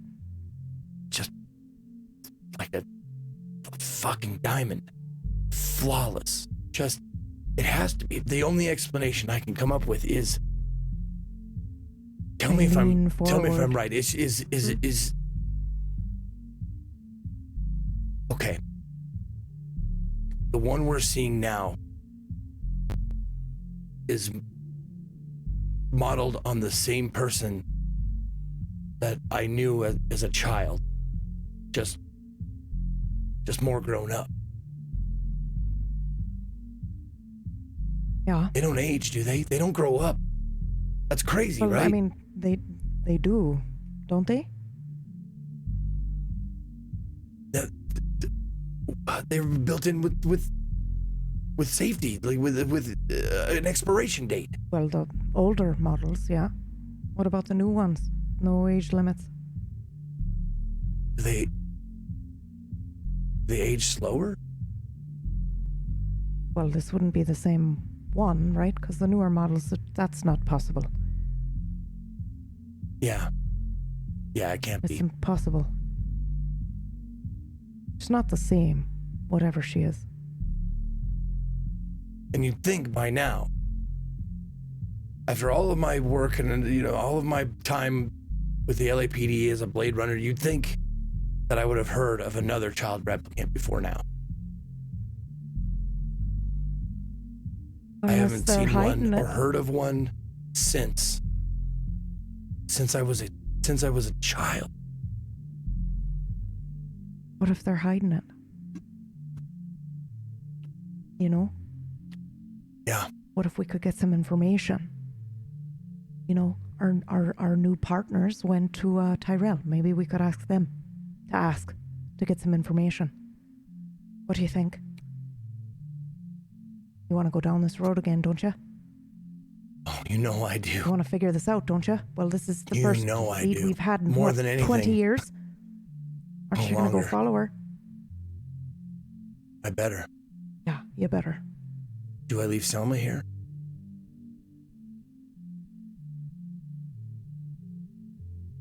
I don't know, do you? But whatever you do, put your scarf back on. You look disheveled. Right. Hey, give me a smoke. I take one out of my pack and I flick it to him. It falls onto the ground, but he doesn't notice. All right. Wish me luck, Wes. Good luck. And I turn around, grab my hat off of the sink, put it back on, and I walk out. I walk to Selma. I owe her that much.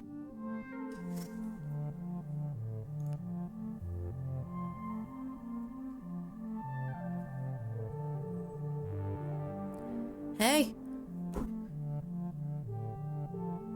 How was your bathroom tour? I owe you an explanation. I'm not gonna forget Alright. that. Okay. I'm assuming that explanation's coming later. Selma, I need you to trust me. And I need to go. Okay. I'm not in any trouble. Okay. Don't worry about that. There's no danger that I know of, but this is something I gotta do. And I promise you, I'll tell you anything you want to know after I find out some things. Okay. And I grab up the drink on the table, and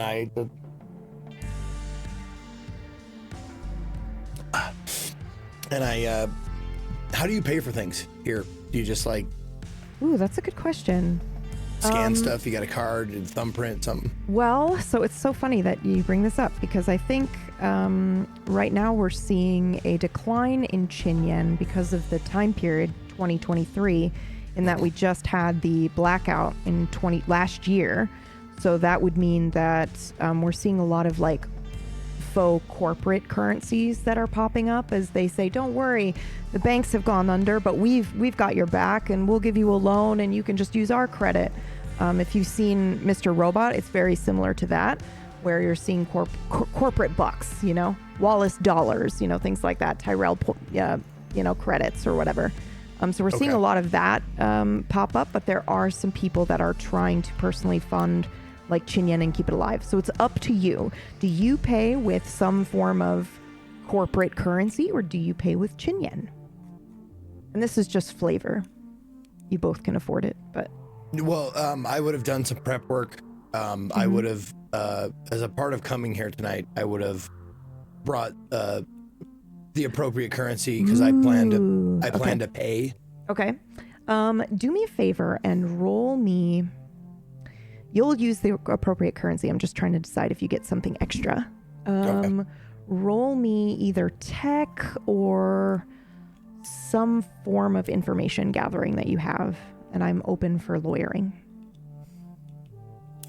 Well, information gathering? Yeah, so either tech, like how you were gathering this info, connections, if you were asking people on the street, or, you know, just asking around the office, or what have you? Well, I mean, obviously, I would play to my strengths with connections. Okay, then let's do that.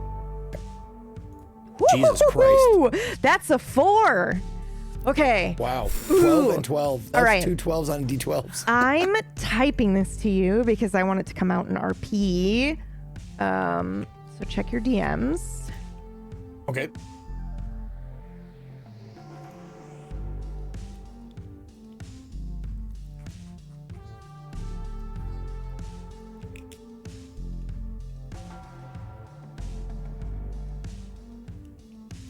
So you can pay with a random one, or you can use that one specifically to try to see if your hunch is correct.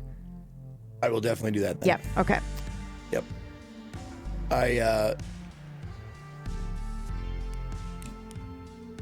Okay.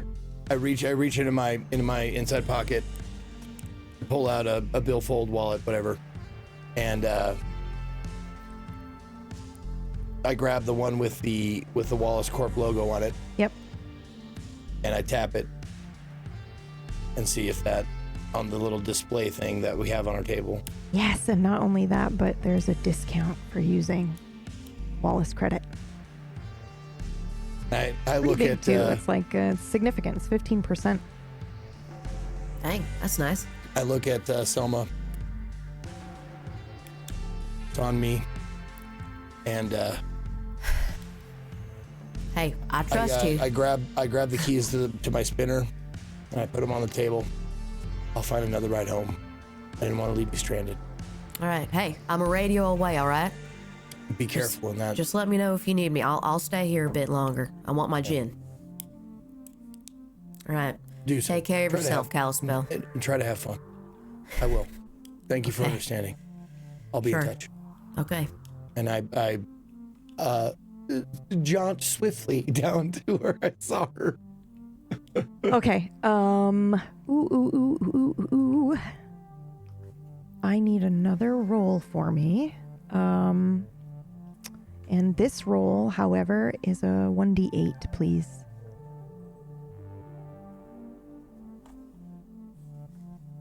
I'm sorry, say that again? Just roll me a 1d8 real quick. Oh, you bet. Okay.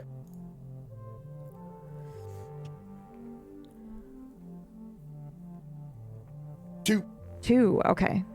So when you turn the corner, you see a dead end.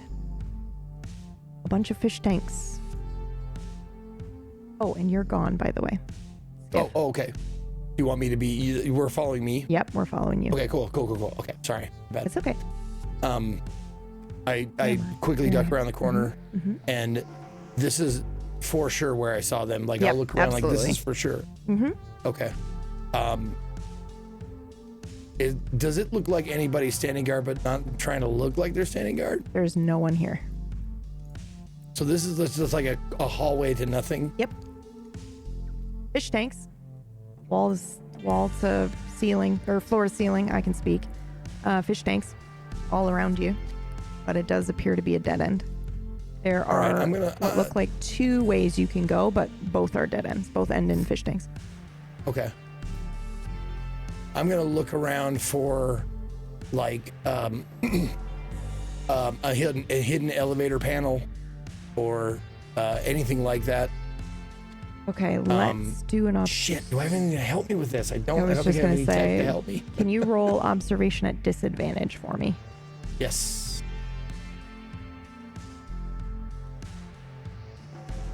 Okay. I'm gonna push. Okay, yep.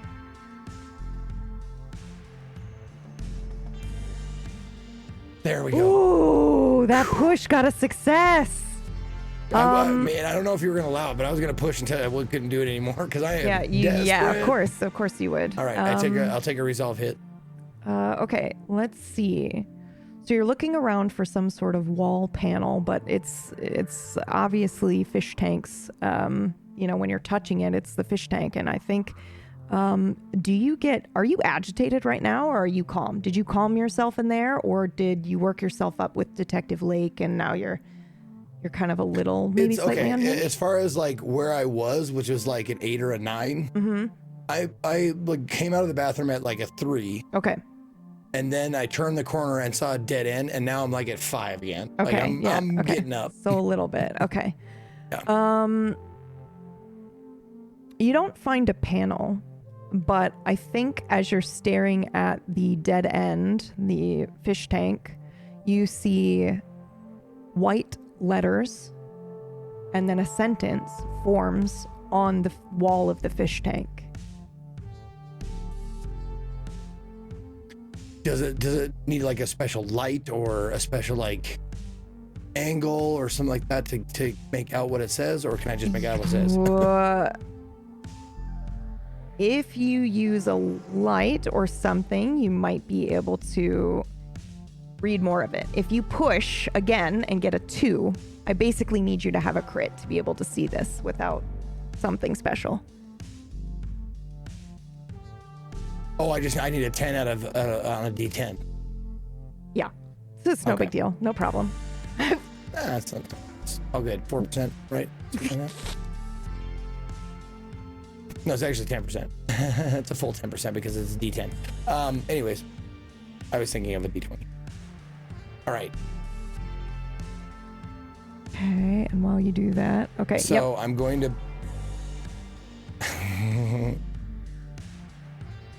No. Nope.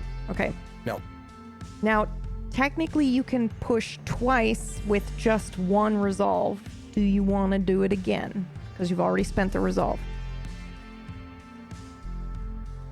Oh yeah, if it doesn't cost me anything extra. Yep, it doesn't. You've already spent the Absolutely. resolve. D10. Come on, 10. Nope. 2 okay. again.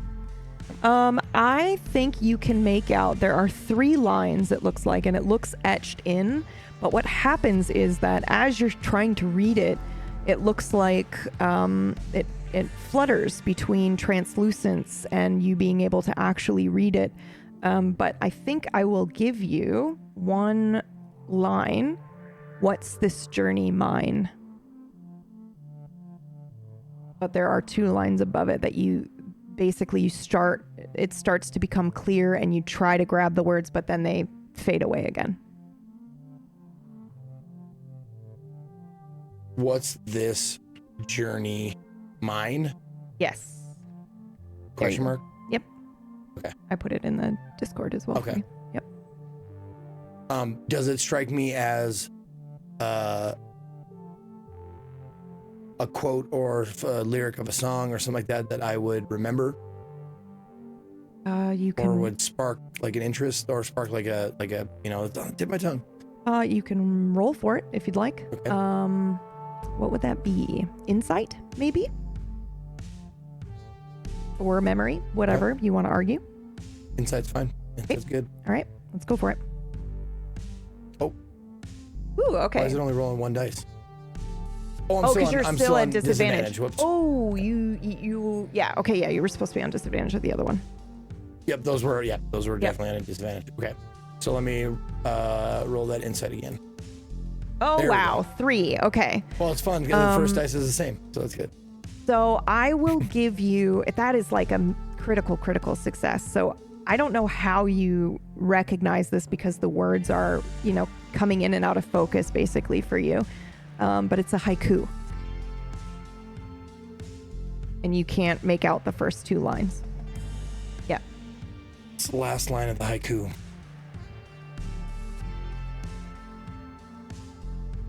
Son of a bitch. She walked to the back. I'm trying to remember her walking in the back. Did anyone go with her? Nope. Or was it just her? She did her 2-finger salute to the bartender and continued walking back here. I go to the bartender. She saluted. Ooh, okay. All right. Okay, let's see who's working. I actually have times, so please hold. I have shifts written down for these bartenders. Okay. Derek. Of course you do. I do. Okay, so you approach this bartender. He's fairly tall, has chocolate skin. His hair's pretty short. He's wearing a dress shirt, very clean. And yeah, he's cleaning a glass as you approach. I pull up and Before I start talking, I take a deep breath, try and calm myself. Just okay. The last thing I want to do is appear like a desperate man trying to find a woman. Mm-hmm. So, take a breath. I hold up a finger. I look around to see there's nobody else waiting or anything, and then I step forward. Yep. What can I help you with, sir? Well, two things actually. First, could I get a Scotch neat? And could I get that first? Yeah, I'm already getting the drink for you. Okay. Yeah, doesn't take me long. I'm very good at this. Excuse me while I get my Scotch. And then I set it down in front of you. I don't take my eyes off of you, though, while I make the drink. Okay. There you are. Thank you. Cheers. Cheers. To your taste? It's wet and it's whiskey. So, yes, thank you. The second thing, and this is where I very cautiously and carefully, like, reach in my inside pocket, Mm-hmm. and I hide it from the rest of the world, and I flip out my Blade Runner badge, and I show him. Ah, okay.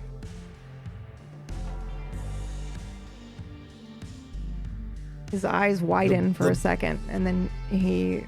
Don't worry, you're not in trouble. The blonde you just saw, where'd she go? Which blonde? The blonde that waved to you, she went that way. I didn't see a blonde.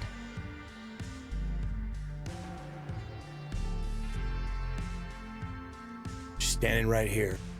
Blue cocktail dress, shoulder-length blonde hair, perfect skin. You're telling me you don't remember her? Got a lot of people that come through here, but no, not anybody in the last, 5 minutes? Did you say? Insight on him. Yep, go for it. I want to know if this motherfucker's lying to me. Yeah. Oh boy. 2. Let me roll. I gotta roll. Yeah, you try and fight against me. My powers of insight. Okay, hold on. I have to change the name here so you don't see. That work? Oh no, why does it still roll the old one? Oh, you typed it. No, when I hit it, it does the other sheet. Hold on, watch. Now it should say okay. mysterious. Yeah, there we go. There we go. Okay. So, yes, he is normally very good at this, but he is absolutely lying right to your face right now. Okay. Listen, I know you're working stiff. You got a job to do. You got bosses. So do I. Let's do us both a favor. Tell me where she went. I forget I saw you. I forget I was even here. If you don't, inspections, rats in the kitchen, all kinds of stuff. Come on, help me out. This doesn't have to be painful. I didn't see anyone. Sorry. I really wish I could help you.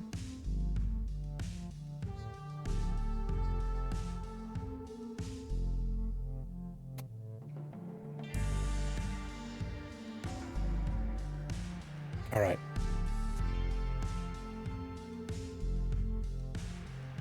I make you another drink. And I set it down.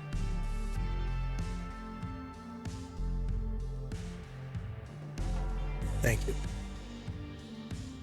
It's different. It's different? Yep. There is... Hold on. I have a very important question for you that you must answer. Okay.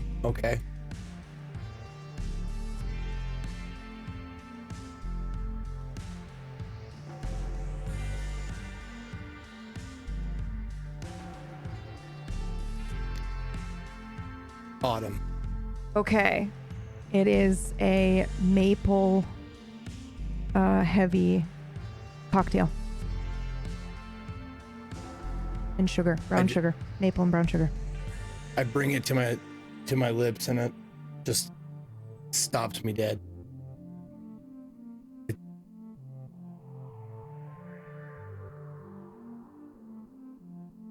What is this? On the house. Why'd you serve me this? What do you mean? Just trying to be nice, man. I taste it. Not to your liking? Does it taste like it smells? Yeah. I can make you something else. What's in it? It's delicious. Whiskey, maple syrup. I guess it wouldn't be technically maple syrup, so translate through the dystopian Blade Runner filter. Everything's synthetic, but yeah. Whiskey, maple syrup. There's some brown sugar in there around the rim. Cherry.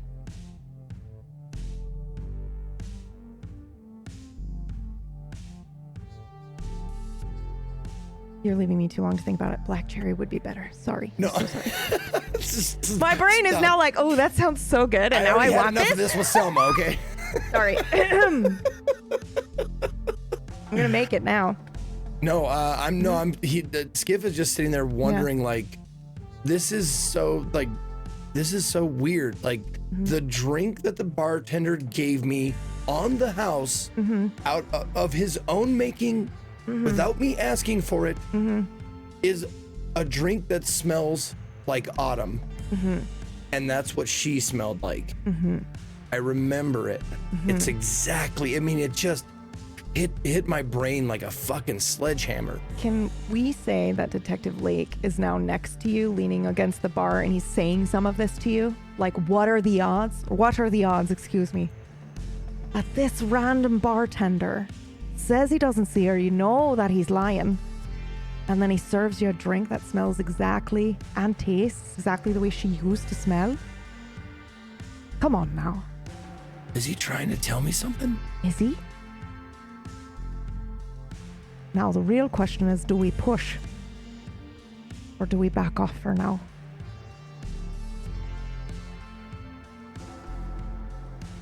He doesn't look that strong. You could probably take him. Well, I've never been one to use force when my words will do it. Well, they're not doing it, are they? But how can I want to do what you taught me. Which I want to do the most good and the least harm. And sometimes it's not easy. Sometimes you have to do a little harm. Is that time now? What if that's not what she looked like? What if it's just what you saw? I mean, God damn it was her. You've And this, been known this, to do this, that every this. once in a while. Yeah, that is a coincidence that we can't quite explain, is it? I turn away from Detective Lake. And I look at the bartender, who has just been staring at me. Yeah, now have you I'm been sure. saying this out loud to Detective Lake, your responses, or can we assume that this is all in your head? No, this is all in my head. Yeah. Yep, okay. That's what I thought. Yeah. And I look at the bartender and I go, Is it to your liking? I can make you something else. it is very much exactly to my liking. I just...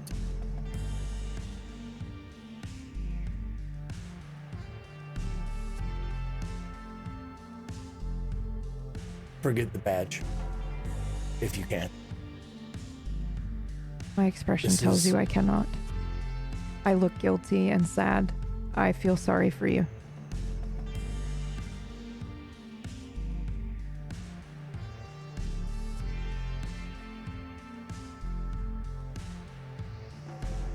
Can you give me a name? Any name? I Didn't see anyone, I'm sorry.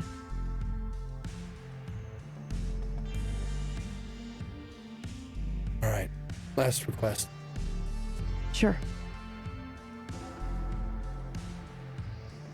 In case I want to order it again, what do you call this?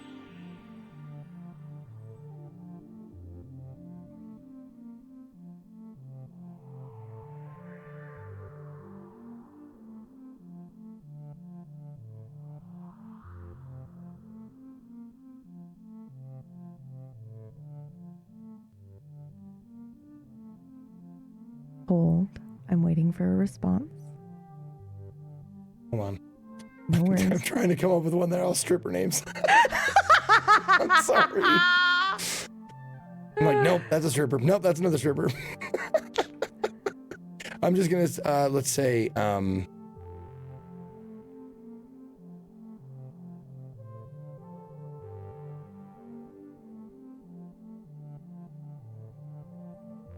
I have one, if you like it, but you can also pick something else. no, that's great. That's perfect. Okay, yeah. That's great. I love it. So okay, let's go back, Yep. reset. Mm-hmm. One last request. If you be so kind to grant it. If I wanted to order this again, what do you call it? The Vanya.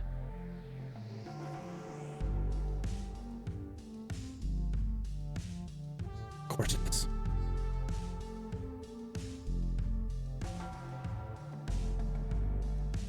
Wish I could have been of help. I pull out a card.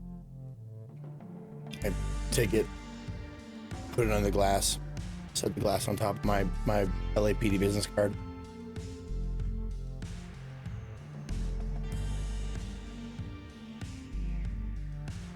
If you think of anything, I'm a good friend to have.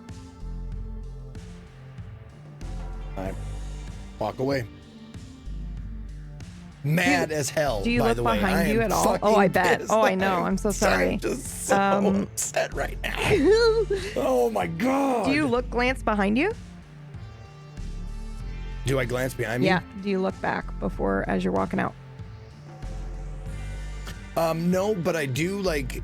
I don't glance back right away, but like how I kind of envisioned it was, I walk away from the bar and I go out, and I'll pass the out like by the bartender's where he was on the Yeah. outside through the window. Yeah. I will look through the window to see if he took my card. Yeah, so let's say that because all of the fish tanks, again, ceiling to the floor, but there are mirrored backings behind there. So let's say that you don't look behind you, but you use the mirror on your way out to kind of like see if he takes your card. His eyes have not left you, and he has stopped cleaning the glass. He's literally watching you walk all the way out of the building. And he has not picked up anything. He's not moved, but again, his eyes haven't left you. Did he seem scared? A little bit, yeah. Okay. All right, I'll take that, and I'll skedaddle, and I'll go. I'm probably gonna do something dumb tonight. Yeah, okay. We are actually going to switch all the way back to Team Mastiff earlier in the day. You guys are back at the precinct, correct? Yeah, I imagine at this point, if it's following directly after, then yeah, we're at the precinct. Yeah, we can follow directly after, or we can skip time if you guys want, but I think you guys had something that you were trying to do. Yeah. I think that if we're getting out of the elevator on our floor, Galen. Yeah.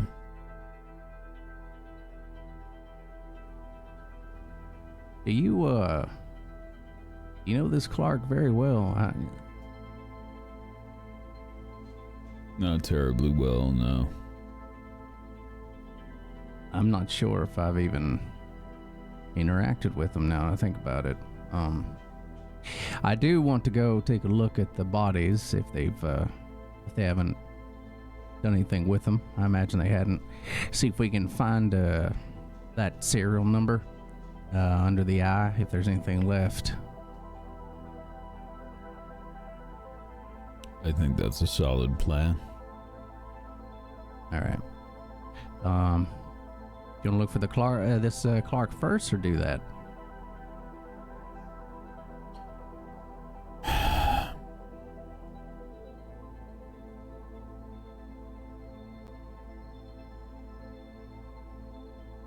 Look, I gotta be honest with you, Bob.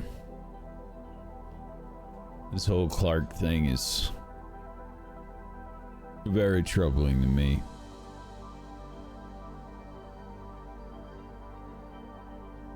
Why? In what way? I think that Selma's just not being entirely honest with us.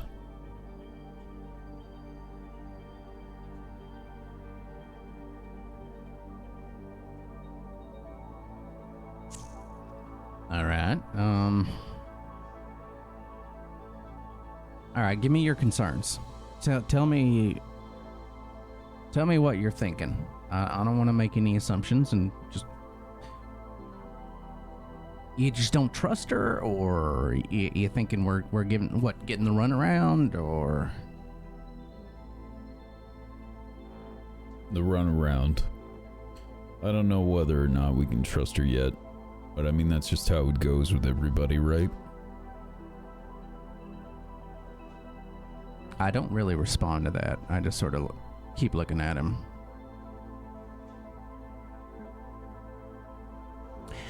All right, well,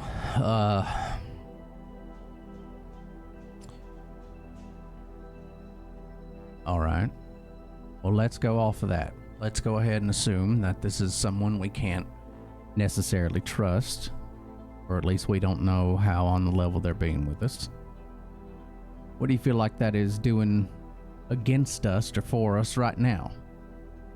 Like, how do you see this as how we'll proceed having someone on our team that could, be a hindrance?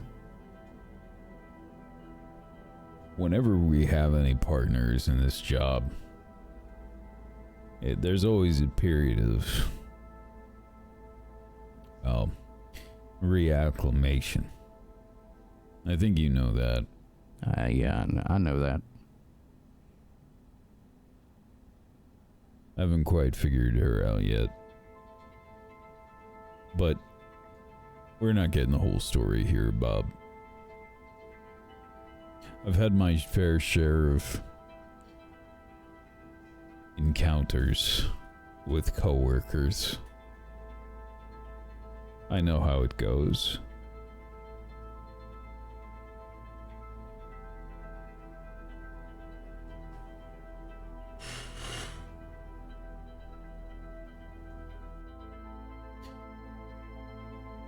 I don't know how much that means for us right now. Let's just have a look at the bodies. All right. Yeah, I'll agree with that. I think we probably had this conversation right, maybe near the elevator. Go ahead and hop in, and I'll hit the button for the floor for the morgue.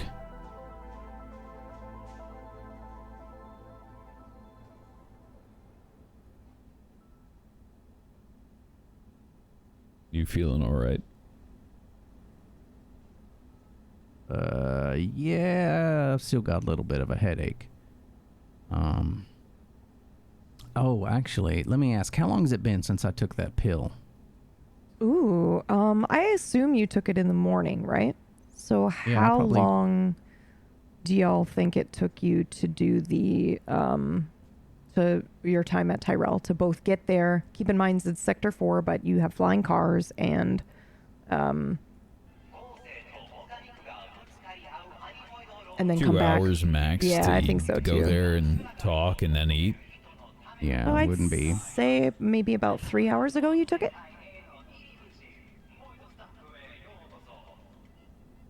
So you're nearing the end of your mechanical shift because they're about Right. 5 to 6 hours. And you did Tyrell in about a couple of hours. 3 hours, I think. 2.5 to 3 hours. My question then is, I'm not sure how much you can give me versus what I have to say myself, but I took an upper, essentially, something that would just make my mind a little bit sharper. Is it running out? Is it certain? Am I feeling dull edges at the? I will allow you to decide. You can roll for it if you want a little bit of the chaos, but this is the future. I imagine you can have, depending on what you Stamina roll? took. Yeah, we could do a stamina roll and see. But Yeah. if you don't want to leave it up to a roll, then that's fine also. Like, it's, again, it's an alt. I guess it's not the future, but it's an alt world where potentially you have stims that last you 6 to 8 hours to get through a regular maintenance or mechanics shift. Yeah, I definitely want to do a stamina roll. I think coming Okay. off of the Yeah, let's head do it. injury and everything else I'm feeling, I haven't had sleep. I took something to try and keep me going, so let's give that a shot. All right, so I'm not pushing that. I wouldn't see the Okay. reason in that, but You're what I not will feeling so good. do, yeah. So what I will do is I'm going to take another. Okay. Yeah, I'm. So that means you can keep your observation at what it is right now. Yeah. I'm trying to keep it at C. So yeah, I am pulling one out. Galen, I'm not even almost trying to hide this. I am just popping it out into my head, putting it in my mouth. I'm just chewing on it. I'm just going to interrupt this to say I love this. I fucking love this. So if you guys want to temporarily boost your fucking stats, you can take drugs. And we'll add that in mechanic. But obviously everything comes at a cost and there will be some Sure. sort of down thing after that. But like, I love that idea, but you'd have to actually requisition it. So we'll just add that to the list of things that you can use with your promotion points. Yeah? Everybody cool with that? Sure. Yeah. Cool. I'm absolutely great with that. Yes. All right. So yeah, on the ride down, I'm just gonna chew it and try and give it a second to kick in. It's Not like really the people talking to that you. chew aspirin. Yep. Yeah. Yeah. There's a gross bitter flavor. I would say that. Ding. Sorry, that was the elevator ding, but I don't have one. Absolutely. Yeah. It's perfect. I'm glad they replaced that. As soon as we start walking out.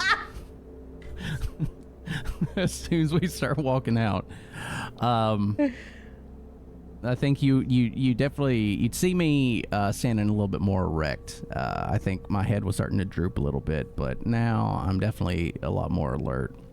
Quick follow-up question for your drugs. Sure. Did you obtain them through your partner, Galen? Just to make things Yes. interesting.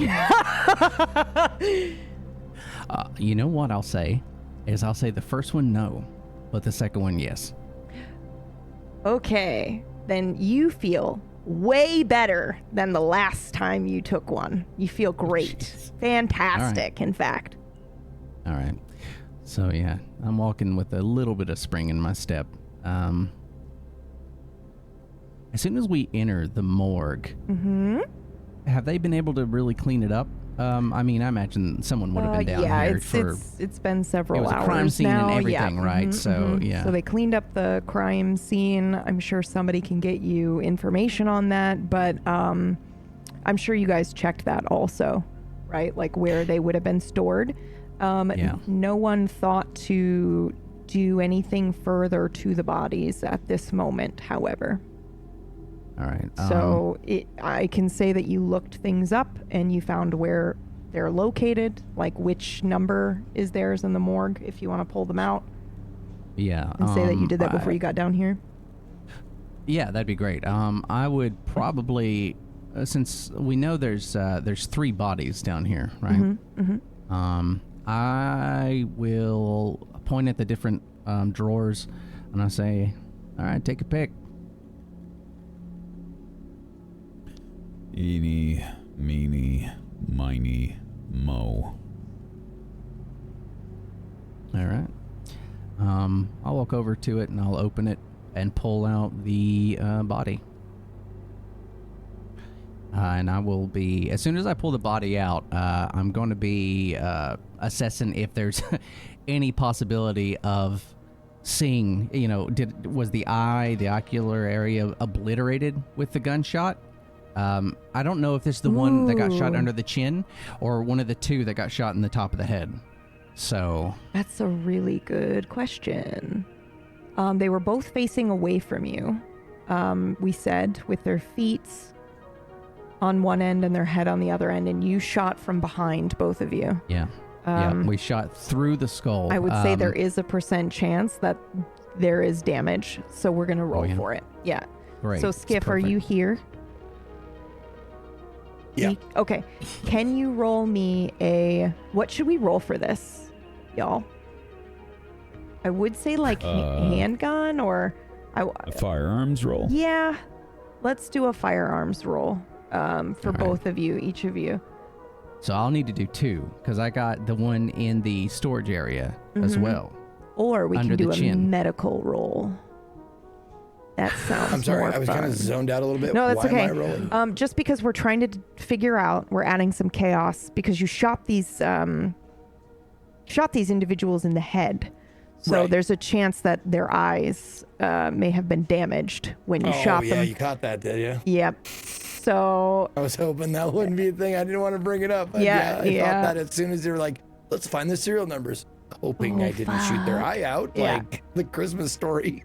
yeah. Yeah. And the other one was shot under the chin. So yeah, we've got three of them that may or may not have damaged eyes. So we're going to go ahead and add some chaos roll to it. And I actually think because you're both fairly decent with your firearms that's not quite fair. So let's do a medical one. We're going to do a medical check from both of you. Bob, you're going to do 2 medical checks, please. Sure. Yep. All right. There's the first one. Okay. That's a and I'd like to success say- for those listening. I'd like to say that's for the one I just pulled out. And Okay. then... Okay. That's a 2. Yep. That's a 2. And Skiff failed, so his It eyes failed. destroyed. Okay. All right. So one of them is destroyed, but the other 2 are okay. Do you want to describe what we see? Or would you like me to? No, actually, I'd be more than happy to describe that. Okay. All right. So I would say that for the first one I pull out... Morbid, but all right. Yeah. No, It's important. descriptive language is fun. So... This is a person or the a first malfunctioning one- machine, whatever. Oh, no, this is absolutely a piece of hardware to Bob. Pulling it out, what you would see is the top of the head is, with the force, has been pushed in. You can see that the bullet has exit probably under the chin area. Because of the distance from where I was standing, about 6 feet away to the still alive replicant, there was enough force to cave its head in. However, I would like to say for the first one that the ocular cavities are destroyed. Yeah, I was going to say that too. That makes sense. Yeah. The way you guys shot from the, I should have had you roll a disadvantage for that one. The one's laying down on but the other one where you shot up, it has the been at an potential angle. to be at an angle and miss. Yeah. Yeah. So you would definitely see that for this one and for the other one, the shots are probably almost identical. I'd imagine our Skiff's training and mine would be very similar, just being cops. We had time to aim, we had time to breathe, we had time to fire. So I imagine it was just about as center as it could be in the head. So there's nothing left of whatever, unless somebody can put the pieces together again and maybe find it. So I'm not holding out hope. We're trying to go for speed. For the other one, I think that I would have been walking forward towards that bomb as this guy was standing up with his hands up. He goes and he swings in with his right hand into my head, but I have my gun out in my right hand, and it does go up into his chin, and I pull the trigger, but I do it at an angle. I think I take out his right eye. I take out that side of his face. Just because of the angle I would have gone. Mm-hmm. Just momentum, where the gun's going, pulling the trigger. I will say it's up to you if the left side in the left eye was still intact. Yeah, you rolled between all 3 of your medical rolls. You've got 2 successes, 1 critical. So yes, I'm going to say at least one eye is in perfect condition. So when I pull out this body, half of its face is missing. I think you can probably see the face itself, but the right side is blown out and it's hanging in at this point. But the other eye is oddly pristine. It's just luck. And I think you've seen... How many dead bodies have you seen, Bob? Human ones? A lot. Okay. It's a city. There's crime. Yep. When it comes to human bodies, I've seen more than I could count, just from gang activity and everything else. And what about, like, I'm assuming exposed bone and stuff like that you've seen also countless times? Yeah. Yeah, okay. Yeah, I think that I've gone through this process enough. But I will point out that this isn't a person. Says you. Bob would... Oh, absolutely. Says Bob. Mm-hmm. Says me. So... I'm looking at this thing, and it is a broken machine. Mm-hmm. And that's how I see it. Oh, yeah, but I was going to point out, the reason why I asked how many bodies that you're familiar with is because I think you would notice the bones. And I think, like, they're not shattered or broken in a way that you would expect a bullet wound to produce. Did it not splinter? Are they large fragments? Yeah. Because of the density? Yes. That's exactly right. Oh, well, I tell you, if you big brain Bob. If you couldn't tell me any more that these things aren't humans, this just even more solidified it for me. Okay. Yeah. Now, I'm going to assume that what we see is you've pulled out this one, you pull out 2 of them, no chance for those 2 that were on the table, and then you finally pull out this 3rd one, which, for those listening, to remind you, it was the one trying to plant the bomb. It is the one that cracked his skull. And so he's holding this individual, or this individual's body, and how do you remove the eye? If there was a tool, I would have already been aware of it. I'm likely sure. I assume that Galen is getting it for you. Like, I feel like you guys are working sort of in silence. Like, you pull it out, you see the eye, maybe you take a little inhale, and Galen's already looking for a utensil. Is that right, Galen, you think? Yeah. Yeah, okay. All right. I'm going to say that your other critical success was to get the eye out without damaging it, because you're not necessarily trained in that, if you accept. Sure, absolutely. I think that I will take the melon baller, and I will go ahead and stick it to the side. I will get underneath the retina. I'm going to pop it out, detach, pull. There's no shaking my hand. This is just something I'm just not too concerned about doing. I'm going to pull it out and hold it in my hand. And I'm looking at the eyeball, and I'm also looking down at the cavity, because I'm not really 100% sure if it's the eyeball itself or if it's within the cavity itself. So I'm looking at both. Okay. You do need probably a special light. It's like when you look at the numbers and letters here, they flutter between translucence and you being able to see it. You need a special light to be able to see this. Would the morgue have a tool for it? Oh, absolutely. All right. So we'll say that Galen pulls that out or finds the light that you need. All right. Then I will go over to him while he holds the light, and I'll first hold the eyeball up. I'll go, I'm not exactly sure how this is supposed to work, Galen. I'll just try and angle it, I guess. Or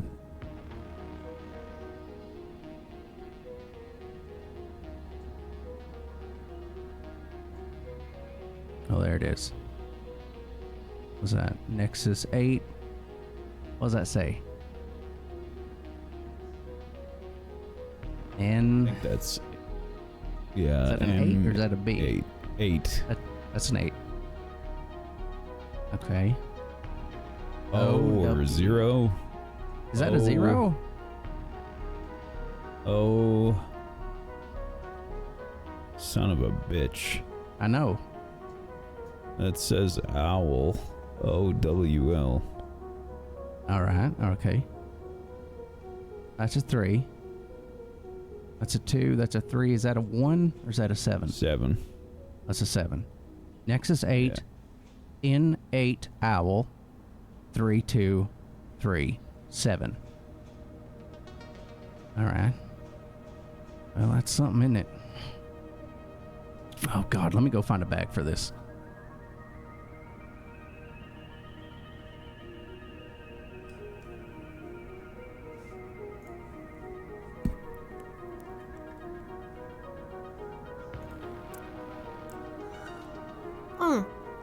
And let me tell you, it was so cold. It was just so cold. I mean, I've been to Russia, and that was cold, but nowhere near as cold as the North Pole. I'm talking, you're bundled up to here, and you basically look like the abominable snowman. Like you're just getting prepared for the worst kind of weather. It's just don't go to the North Pole, okay? Don't go to the North Pole. Can I get another one of these, actually? Yes, absolutely. And I don't think I would be able to go to the North Pole anyway. Not in this lifetime. Not worth it. Don't do it. What was your name again, sweetheart? Who are you talking to? Are you talking to... There's a random gentleman at the bar. He looks trustworthy. Okay. Okay, I got it. Please hold. And so you just do not camp up there. Don't go sightseeing. There is nothing up there. It's just cold the whole way through. Okay, please hold. I am getting you who you're speaking to so you know what they look like. And I'm laughing because you said they look trustworthy, and this was They sure do. This was my instinct. Mm-hmm. So here you are. I guess it's up to interpretation. That's trustworthy, but this was my instinct, and I'm gonna go with it. That's him.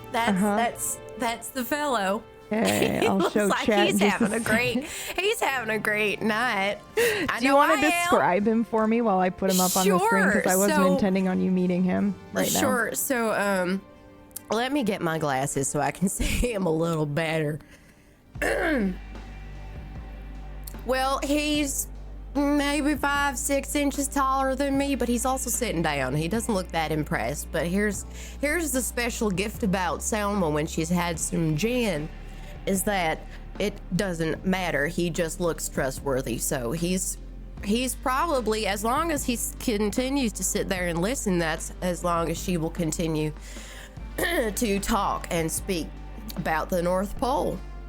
Because, at this point, it really doesn't matter. He can step away if it bothers him so much. But I just wanted to make sure that I had the right name for him. So, I'm sorry, sir. Could you remind me of your name? Bertrand. Bertrand. You ever go by Bert? No. No?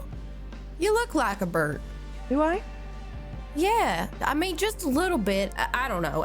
That might be me just being presumptuous, but what are you drinking tonight, Bertrand? Whiskey. And what are you drinking? Whiskey. What was your name again? Selma. Oh, right? Yeah. You can call me Sel if you want. Sel, okay. Yeah.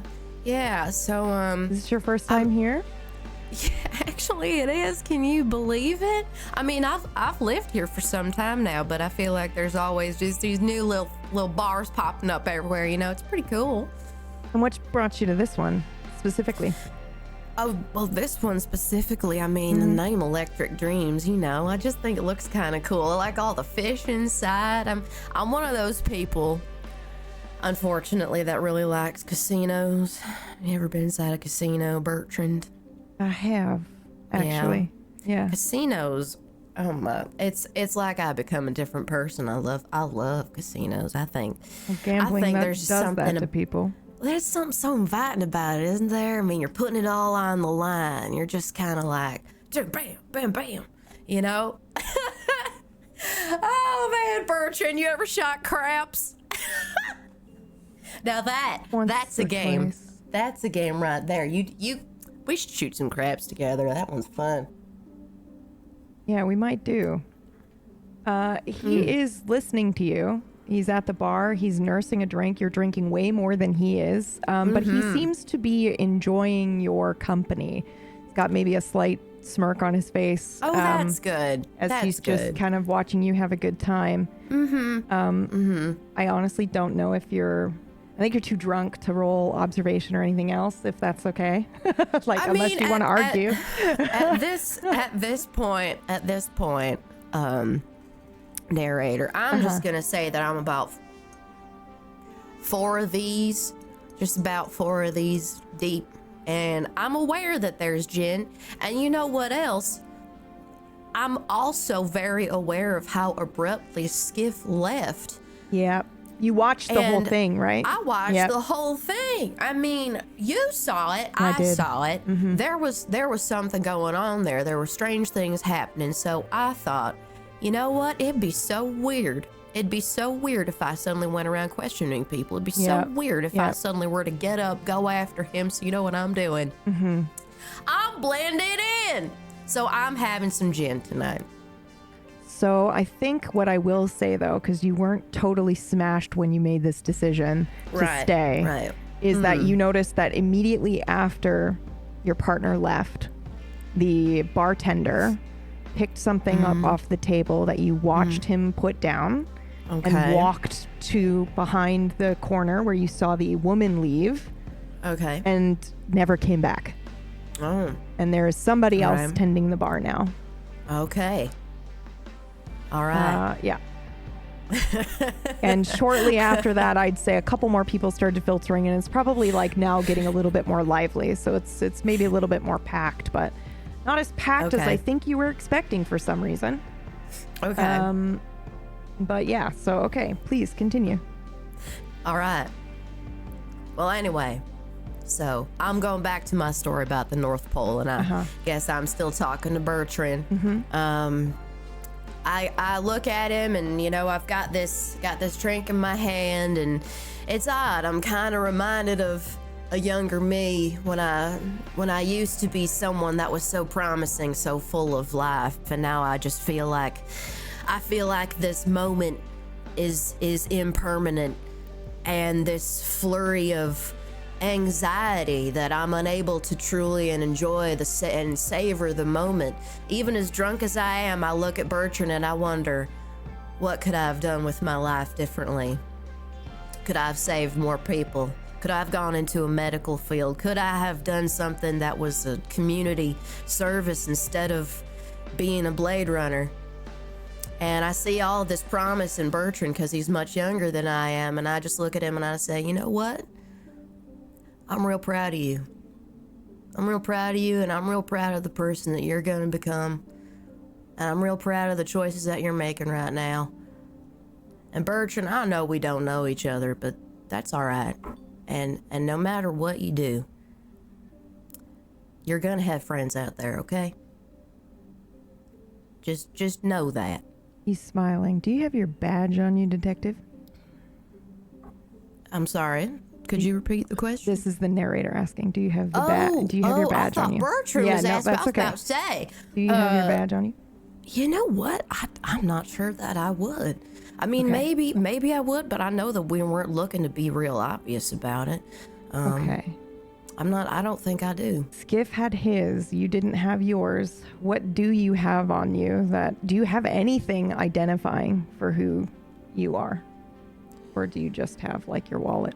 I mean, I got my glasses. Maybe if somebody would notice the glasses, I mean, I wear those all the time, but I never wore this dress. My hair is probably a little messy at this point, a little frizzy. You know, I'm a little drunk, but I'm also like at that stage where things just don't need to make a whole lot of sense. Okay. Do you have a wallet? That's a good question. Well, I can assure you don't anymore if you did, but I'm just trying to find out if you did prior to hanging out with Bertrand. That's a good question. I might have. But I don't know if my badge was in it. It'd probably be like my ID. Do you want to roll for it? Because this is important. Sure. Yeah. All right. Let's do it. What would I be rolling here? I will allow insight. Insight. Yes. Okay. Oh, or Lord. just a random 1d2 if you want for true chaos. Oh, Lord. Okay, we're going to say you did have your badge with you. Okay. I did have my badge with me. Okay. Okay. And now that badge is gone. Yes, that is correct. I'm assuming. And but I as don't is your know wallet. this. Yeah, you don't know it yet. Yeah. Okay. Fantastic. I'm very happy that my night of having fun has come with 0 repercussions. Yeah. Serves you right. Serves me right. Never have fun again. Never have fun ever. again. Learn your lesson. Yeah, okay. So you're having a conversation with Bertrand. I'm having a great time with Bertrand. You know, I'm going to be heartbroken if it turns out Bertrand's the person that thieved my wallet.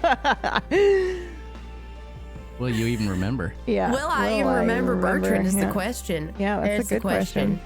Are you talking to anybody else, or are you? No, I think mostly just talking to Bertrand. At this point, okay, mostly just talking to Bertrand. You know, a couple minutes from now, I might look at the bartender and order another one of these. Okay. And just depending on how I'm feeling, you know, because we'll cross that bridge when we come to it. But I should probably be getting water. I'm not making the decision to get water. Okay, so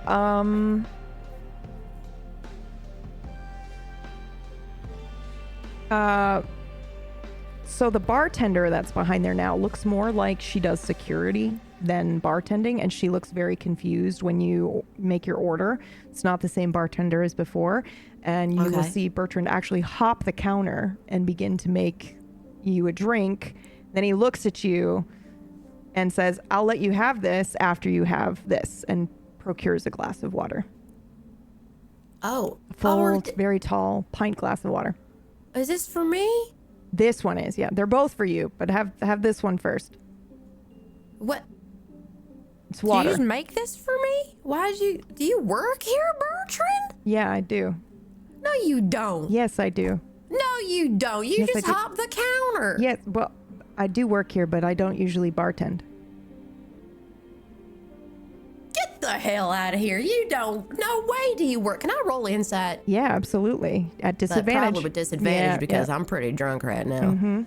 But I do think that's weird. All right. Disadvantage. Let me get. Oh, shit. That's a critical. So I think for a second you're like, and then you go, "Oh, it's great." Bertrand, of course you work here. I'm just messing with you, man. All right, yeah, of course I'm gonna. Of course I'm gonna take the. I'm gonna take the water. Here we go. Give me that. Give me this. Yeah. I'll take it. Thank you. And I just start chugging the water. He sets down another glass of water. Okay. What, you want me to drink this too? Yeah, that's probably a good idea. I mean, suit yourself. You can have the drink if you want, but...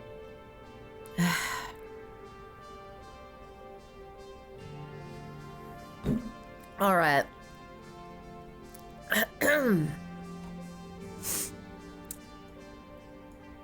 I mean, that's water, right? Is that water? What I was just given? Yes, it is. Yes, it is. Yes, okay, it is. All right. Well, thank you for that.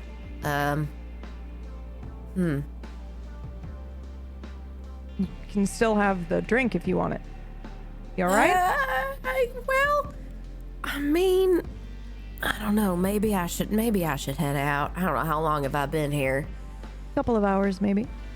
Okay. Your, I think I'll go ahead and your partner left though, pretty early, right? Close out. My partner. Yeah, you were here with somebody. Your husband, I think. Oh no, yeah, he's just a friend. He had to go. Yeah. How long have you been here? You been here the whole time? Yeah, you didn't see me? I didn't. Huh. That's interesting. Like I said, I work here. Oh, okay. Well, So he just had to go and left you here?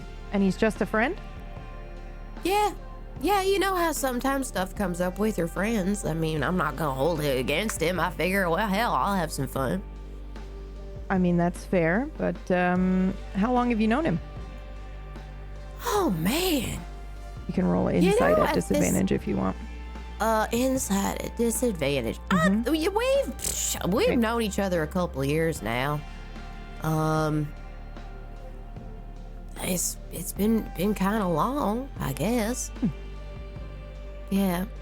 3 years is a long time to know someone for them to just up and leave you here. Well, yeah, but I mean, the more you know someone, the more you kind of rely that they're gonna do what's best for them, you know? I That's mean, fair. I don't want to be that kind of person that's like, well, why are you leaving me here? I mean, I'm a 50-year-old woman, Bertrand. I can take care of myself. I think he looks you up and down because there's been some augmentation. You don't look like the stereotypical, like what we would think of as a, yeah. So, okay. And then he nods and goes, okay.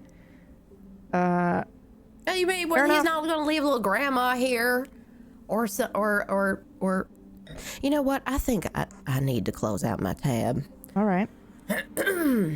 And he looks to the other bartender who I think pulls out probably a notebook or something like that, and they're scribbling down your order, which nope, you're drunk off your ass. So yeah, scribble down the order.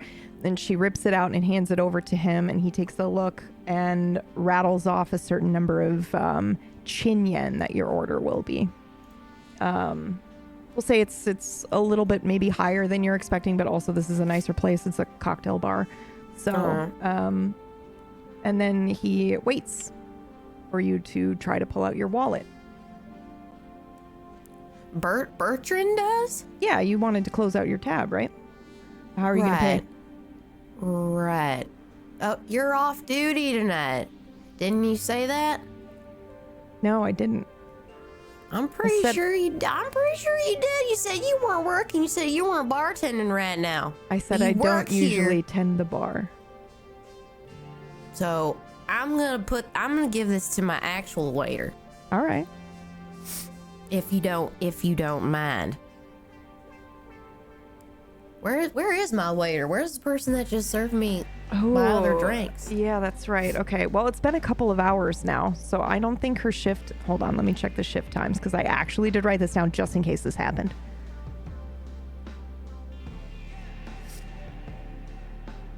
Yep, your shift, you had somebody. Well, okay, so you had your appetizers and your drinks, and then you went to the bar, right, on the bottom floor. Okay, so then the bartender that looks more like she does security is probably the one that you were dealing with. So she took over, yeah. All right. So well, he I'll, hands like, the piece of flag paper her right over. back to her, and she walks over to deal with you. But he Yeah. kind of stands back and is watching the whole thing go down. Okay. Mm-hmm. All right. Hey, hello. I'd like to close out my tab, please. Oh, sure. And she repeats the amount. She looks at the paper and repeats the amount of chin yen. I'm leaving Okay. it blank because I don't know what it would be, and All it'll right. kill me if I give the wrong amount. So, Okay. Wonderful. Here, let me go ahead. Pull out my.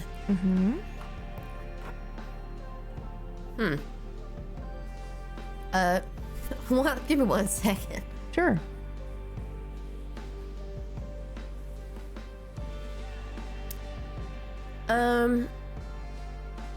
I'm so sorry. My wallet seems to be missing. Oh, Yeah. You know what? Do you mind if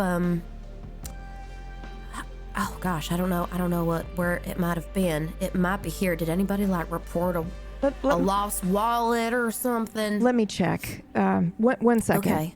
Okay, and then she disappears behind a back room. It's not the same weird dead end place that the two other people disappeared behind.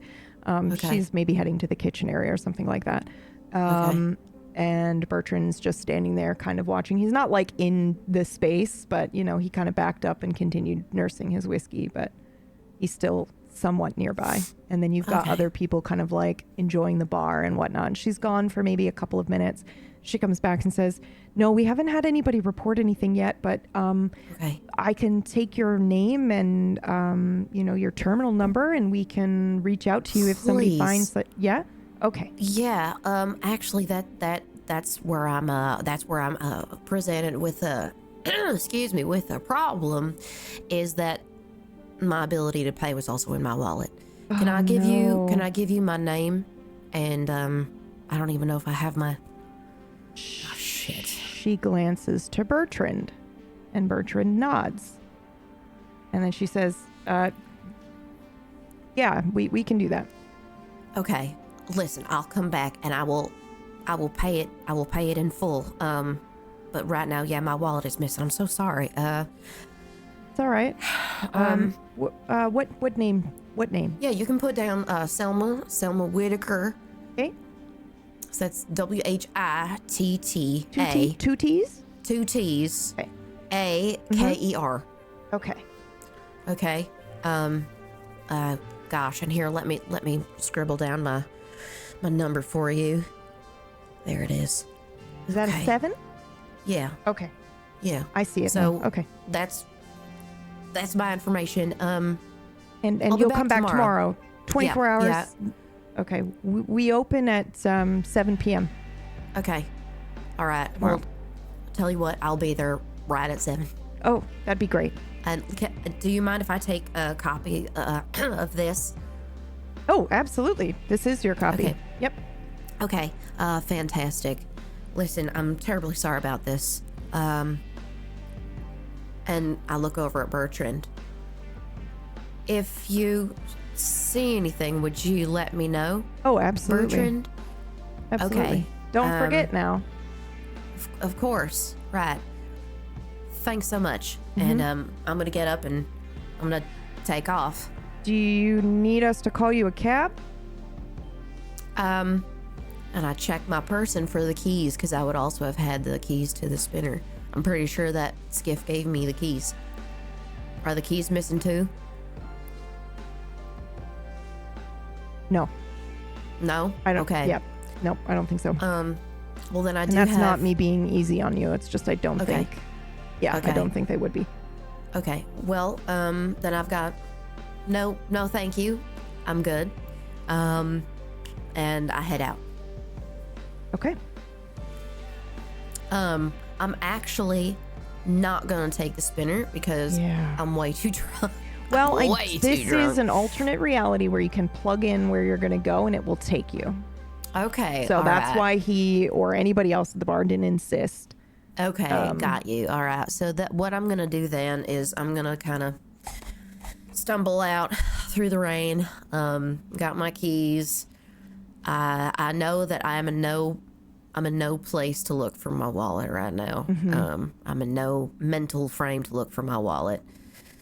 So I'm gonna go in the spinner. I'm just gonna get in, close it, lock it, turn on some music, and I'm just gonna sit there for a second. What music do you listen to? I don't know, whatever's playing right now. On the radio? Yeah, it seems like some kind of like, I don't know, some sort of slow jazz. Okay. It's actually a little cheesy. It reminds me of like a shopping mall, but it's okay because it's calming. Okay. Slow jazz is playing on the radio. Is this Skiff's favorite station or yours? Like, who controls the radio? Usually. Well, right now, unfortunately, the radio's a little it's a little wonky, and it turns to like whatever radio station it wants. So we set it. We'll try and set it. But it and changes unfortunately, it randomly? just changes every single time. Yeah. Roll me a 1d2. Okay. Oh, can you remind me how I'll do that? Just /R and then a space Okay. and then 1d2. Ooh, I'm doing the thing. It's Cool. a 1. It's a 1. And just so that everybody listening, because I like this kind of chaos, you guys have a, for no reason whatsoever, not magical radio because it doesn't exist here, but like basically you have magical radio where every once in a while it's going to just change to a station and potentially give you a clue somehow. Oh, wow. Mhm. I love that. Yep. And I think what it changes to right here is, I have to be very careful. Hold on. Okay. It is what appears to be maybe a podcast between two individuals, Okay. and they're talking about the bill that just passed.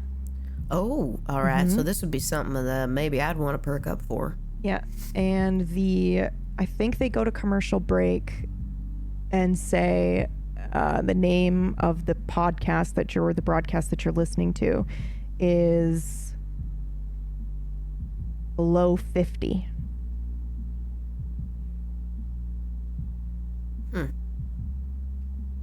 And they call it pirate radio. And then it switches back to the music. Huh. Below 50. Pirate radio. Mm-hmm. Interesting. I'm going to write that down. Wonderful. Did I happen to catch what they were saying? Theorizing, I think, as to, they were talking about, Just talking about the bill that well, they were recently talking got about the passed? bill that passed, but they sound like conspiracy theorists, actually. So I think they were okay. talking about whether or not a certain company maybe footed the bill, put the bill in place, and that it was done purposely to put Tyrell out of business. And then maybe they talked about some sort of cryptid or something like that. Some weird mythical creature that exists in a city. Okay. I don't know. Something like that. Odd. You know, it's funny because I normally would brush off that sort of stuff, but because I'm inebriated now, I'm more like,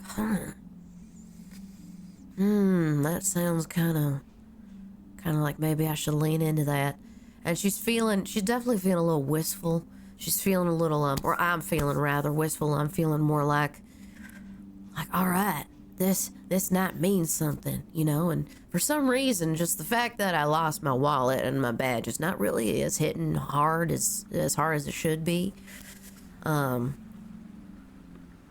So I don't go home. I go to Bill's. Okay. I show up at Bill's house. I actually don't know what time it is either. Well, you guys did the late shift. So from 11 to 6 or 7 in the morning. So Okay. I'll let you decide. You probably got there around midnight-ish. All right. And then it's been quite a few hours probably. So I want to say like 5 or 6 in the morning. You want to go earlier Okay. than that? Like 4? I mean, All right. you guys have a history with 4. We in the have a morning. history with 4 a.m. So it's, you know what? It's probably 4 a.m. Let's just All right, say it's okay. 4 a.m. That's usually how it goes. Bill have an accent? I don't think he did. Nope. Okay. No, Bill's Bill. Bill's what you imagine when you think of the name Bill. I And that, actually you know, got art changes for Bill. everybody, but it's Bill. Hey, hold on. I got art for Bill. So if You got art for Bill. I did. I'm excited to see Bill. I will put it in just a second. However, I'm gonna stop the Electric Dreams music from playing. You knock on the door. Is it polite, or are you like banging on the door, and are you no, like I'm shouting like- drunkenly like Bill? I'm not too loud, but I'm definitely bam, bam, bam, bam. And Okay. it's always 4 with Selma. She always likes to do even. We can't do the odd knocking. It's always got to be 4. Okay. 4 means business. So I knock at the door. Bill. I think it takes a minute, but then you hear like a lot of rustling behind the door. maybe thumping, banging as he's like clearly, you know him that very well. He's stumbling to the door. Okay. Bill. And then I'm waiting. He opens the door and he looks disheveled and says, Selma, are you all right? Is everything okay? Hi. Yeah. Listen. Were you sleeping? I'm so sorry. Is it dead? The cat. You just did that. I think I just stare at you like, of course I was sleeping. I'm disheveled and whatever. But then I say, no. All right. Well, good. I'm glad to hear it. I didn't want to get you out of bed. I need to talk to you. Okay. Come in. All right. I'm coming in.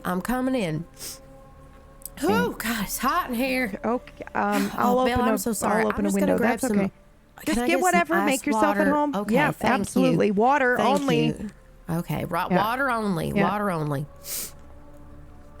And All he right. closes the door, and we see, because Selma already knows this about Bill, but we see him lock like 4 different locks on the back of the door. It's normal Okay. for him to do that. He's a little bit paranoid. But yeah, so Good. we see that. No, Yeah. I'm glad. I mean, shit, Bill. Shit, I lost my wallet, Bill. I lost my badge. Okay, that's not good. No, I know. Ugh. What happened? Where were you? So I was you're at having a good time. Oh no, I was, and that was the thing, Bill. It was just so unfair. I mean, I'm out here like, I haven't been to a bar in God knows how long, and all of a sudden my wallet's gone, my badge is gone, and I went there with Skiff, and Skiff he's a cool dude, and then something just like Skiff. happened. Okay. What's that? I said What's I that? like Skiff. Yeah, he's a nice guy. Yeah, he looks after you. He does, but the thing is, I mean, tonight something happened. He went white as a sheet, Bill, and I don't know. I saw this woman, and she was gorgeous, and I thought maybe that's like a fling or something, but Maybe his ex.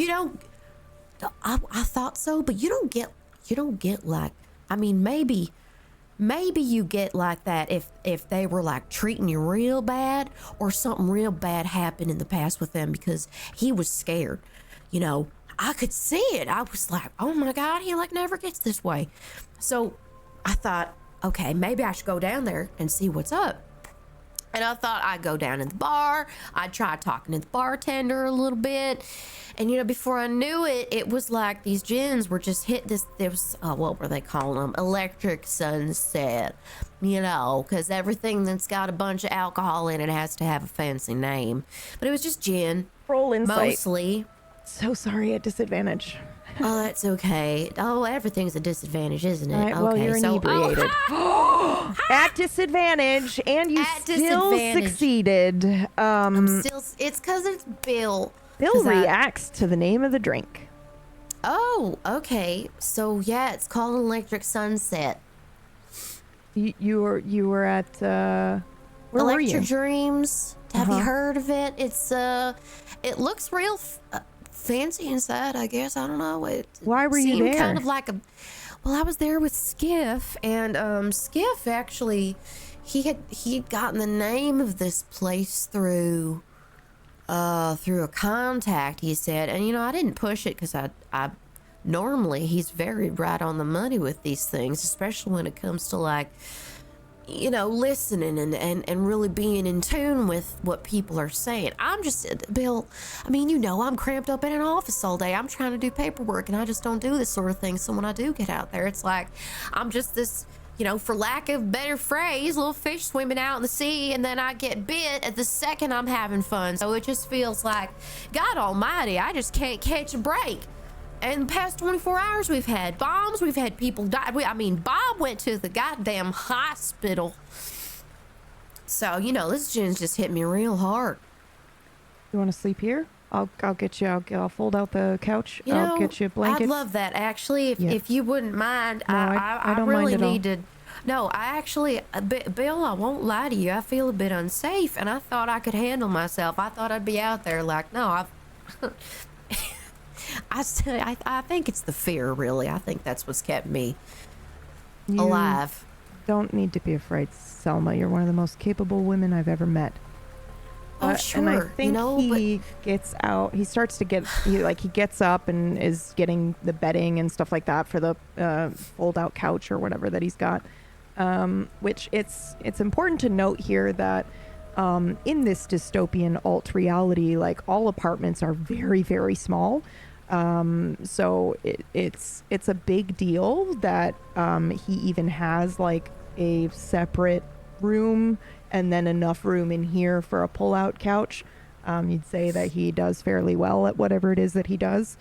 Okay, so he is getting that ready, and while focusing on putting the bedding on this pull-out couch for you, he says over his shoulder without looking at you, just don't go back without Skiff for your wallet if they find it. Okay. Yeah? Yeah. Just to be safe. Right. You know how paranoid I get. Just to be safe, yeah. Yeah. That's the thing, Bill. I mean, we got that in common. I don't think I'll ever shed my paranoia, because that's what's kept me. Yeah, you keep here. it. What? Keep it. What were you? I mean, sorry, you said that Skiff got the place of the bar. He got some. Related got some to the tip off. I'm not sure. He got some tip off saying that there was something we should check out at Electric Dreams. Maybe a name. But it's not related to the cipher you have me working on, right? That's a great question. I think they are connected. Maybe on some small level. I feel like a lot's going on here that we don't understand. I mean, I could see something was happening tonight. I could see that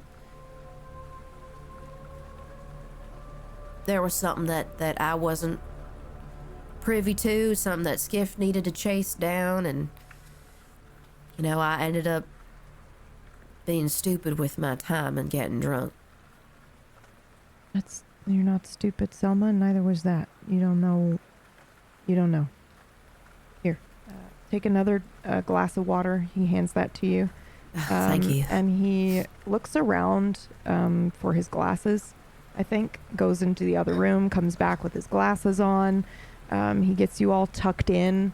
If that's the type of friendship that you have, where he would be kind of, motherly here and like get you all tucked in and whatnot. And then he says, you just get some sleep, Selma. Okay? We can talk more about it in the morning. She kind of looks at him or I look at him like, my glasses are still kind of on my face. Uh-huh. I'll take your glasses off. Yeah. Oh, I'll just put these right here, okay? And he sets them next to it. Yep. Mm-hmm. All right. I'll get you a toothbrush for the morning, okay? All right. Do you, listen, I'm sorry about this. Don't apologize. It's fine. I'd rather you come here than wander around or something happen to you, so at least I know you're okay. Well, I mean, you just, when you just can't go home yet. Yeah, I know. You know that? Okay. You're safe here. Yeah, she immediately, he's like, you're safe here, and goes to pat her, and she's already gone.